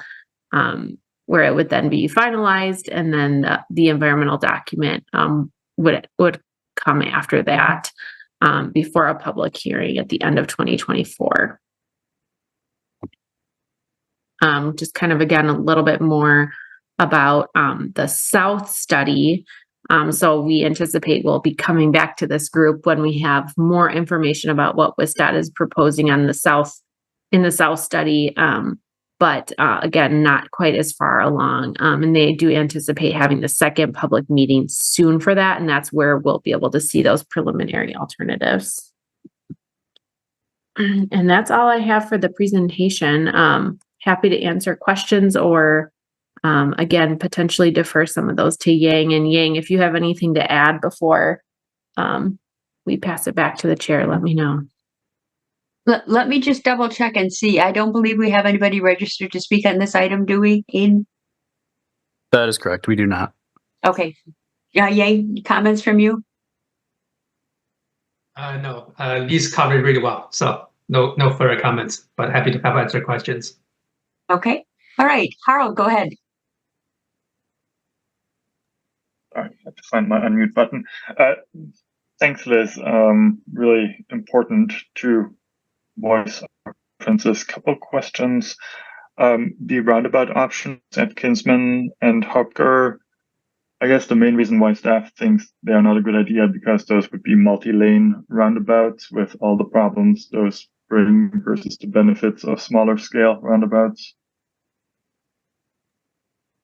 That's correct. Yeah. Not necessarily kind of the more pedestrian focused roundabout design that I think we would be more open to generally. But it's more of sort of the traditional Wistat roundabout that you see in different projects.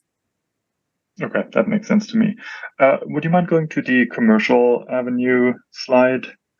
I was just trying to figure out the shared use path.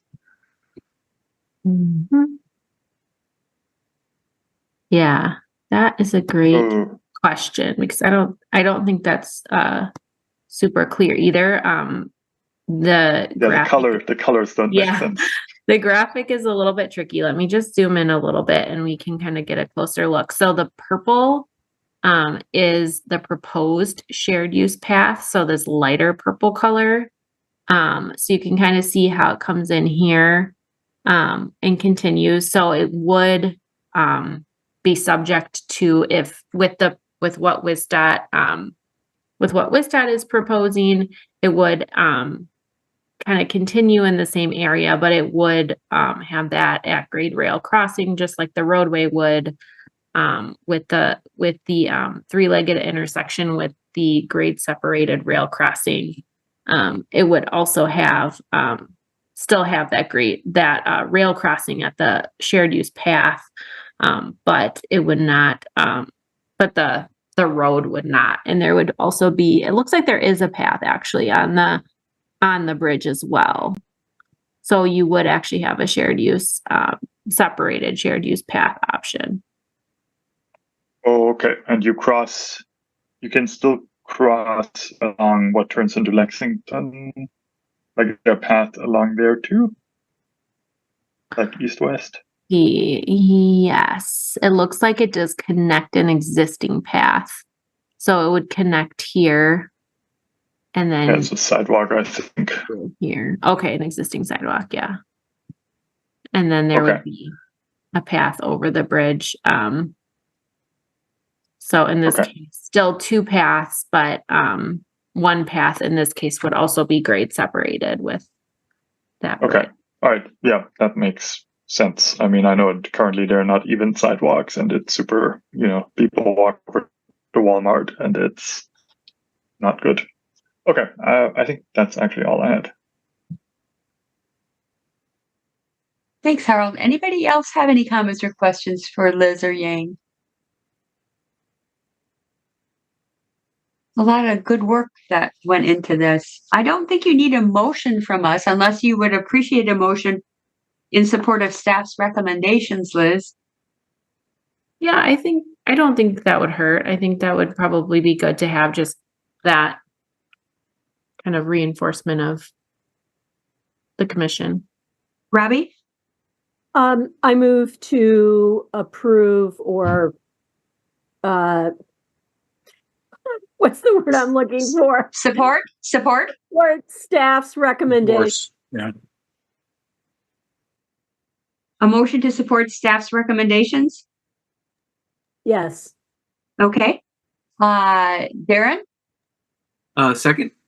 Okay, there's a motion and a second. Did you wish to speak to it at all, Robbie?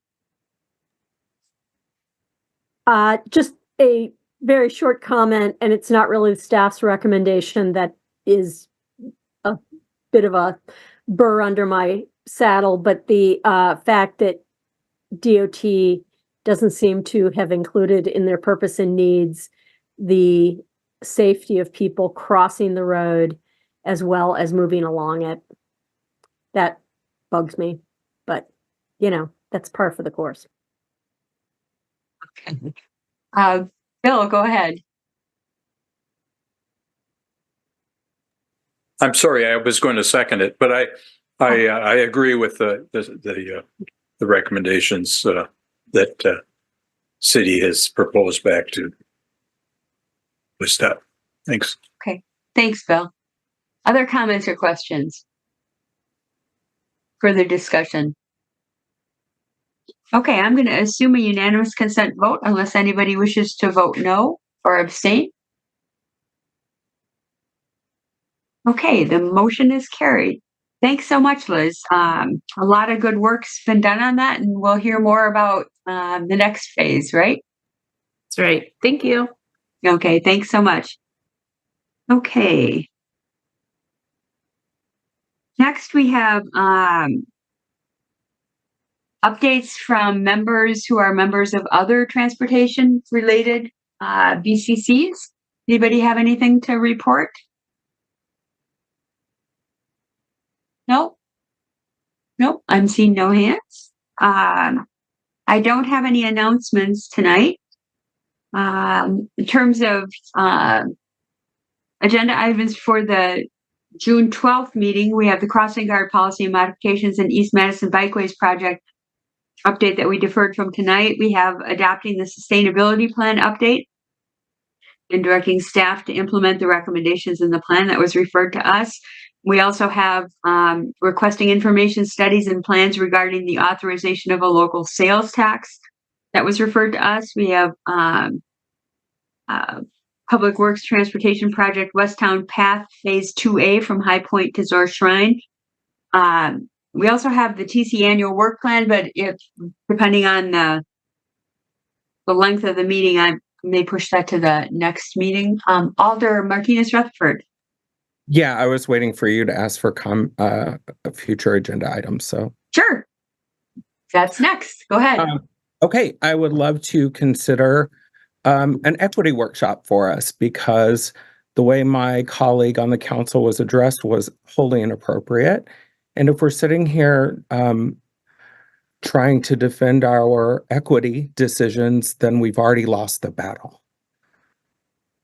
I appreciate everybody's work, but that was not okay. Well, I certainly didn't mean to offend anybody at all. And we have had a lot. No offense, but I just want you to consider that we have to talk about this in a greater way, because, and I want to include that soon, because the way my colleague was addressed was unacceptable. And the fact that we're trying to say, which I agree with, we always try, and I know that the staff work really hard to think about equity. I know that because I've been alongside them. But when we're having a conversation about this, and the people that are impacted the most are being treated so disrespectfully, and then we have a problem. And it's not just a Transportation Commission problem. This is a problem. And I'm sorry to be preachy, but we need to, when we are making missteps, we need to be alerted of those. And this is a misstep right now. So if we truly are committed to equity, then we need to delve deep into ourselves. I work on this every day for myself. I'm white. I have a lot of privilege, but what I saw today was so disheartening, and I don't get furious often, but I am furious right now because the people that are impacted the most continue to be impacted and continue to be dismissed and continue to be removed from the conversation. I apologize. I don't like being this person, but I'm furious right now. And I just had to speak up. And I would like us to consider having that equity workshop sooner than later. Thank you. Yeah, we, the work plan that and I know it's not on the agenda to discuss, but I'll just make the comment that I don't think anybody meant to be disrespectful. And the Transportation Commission, prior to merging, had some optional equity workshops that required a lot of extra time from people, and many of us attended them, and they were very worthwhile, but it did cost us money. So I don't know if we have that option, but I'll certainly put it down and explore it. But we also have in the work plan in the past, asked the people from Racial Equity and Social Justice to come and meet with us at the Transportation Commission twice a year and have additional conversations about equity. And I'll talk with them to see about their thoughts with regard to workshops, and Tom Lynch as well, or how we might pursue that, because that is something that we have done in the past and have wanted to do more of in the future. Alder Govind, did you have more to say about it at this point? I have one more Yes. thing. Sure. We can talk about our intent all we want, but the impact is if the impact is negative, our intent doesn't matter. And I appreciate you considering bringing them in sooner than later, because I am floored by this meeting today. So thank you. Thanks, Alder. Alder Govindarajan. Thank you. And so I second this entirely, because obviously no one has to intend to harm anyone here or be disrespectful, but I don't think some people here have an intent of learning from their mistakes either. At the very least, sometimes it requires looking up from your phones and iPads, and that's not happening right now. And from the members of this committee to other people on this committee or alders, very rude things were said today, and those need to be acknowledged, first of all. And if they're not acknowledged and if they're not understood, then there is no point of having any workshops or having any trainings. So it's beyond just having a training. It's taking those lessons and actually understanding, hey, I might have made a mistake, being open to understanding that and making changes necessary. That is what we need to be able to do as members of this committee working for our government. So yeah, I wholeheartedly support what Dina said earlier. That's all. Thank you. Okay. Anybody have any other future agenda items to talk about tonight? Or for future items?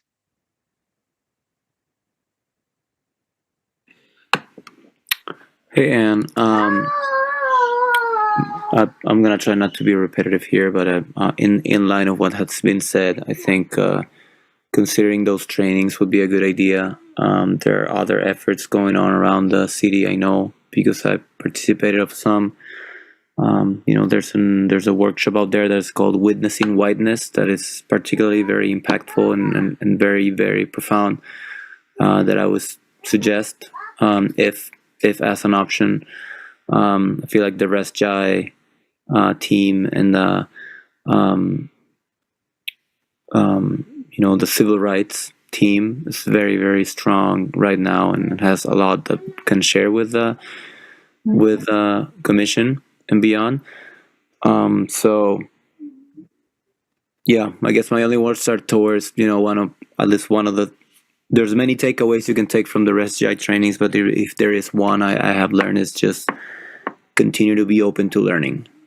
So I think as long as we all continue to be open to learning, we can certainly find some common ground. So thank you. I would hope we would all commit to that. I personally am always open to learning. So I would hope we would all commit to that as well. Any other future agenda items that you would like to add to the list?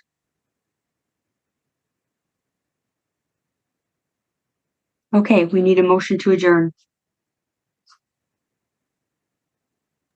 So moved. I'm sorry, who is that? Alder Martinez Rutherford, and Robbie, is that a second? That is a second. Okay, thank you. And I'm going to assume a unanimous consent vote. And I appreciate everybody tonight. And we'll see you next time.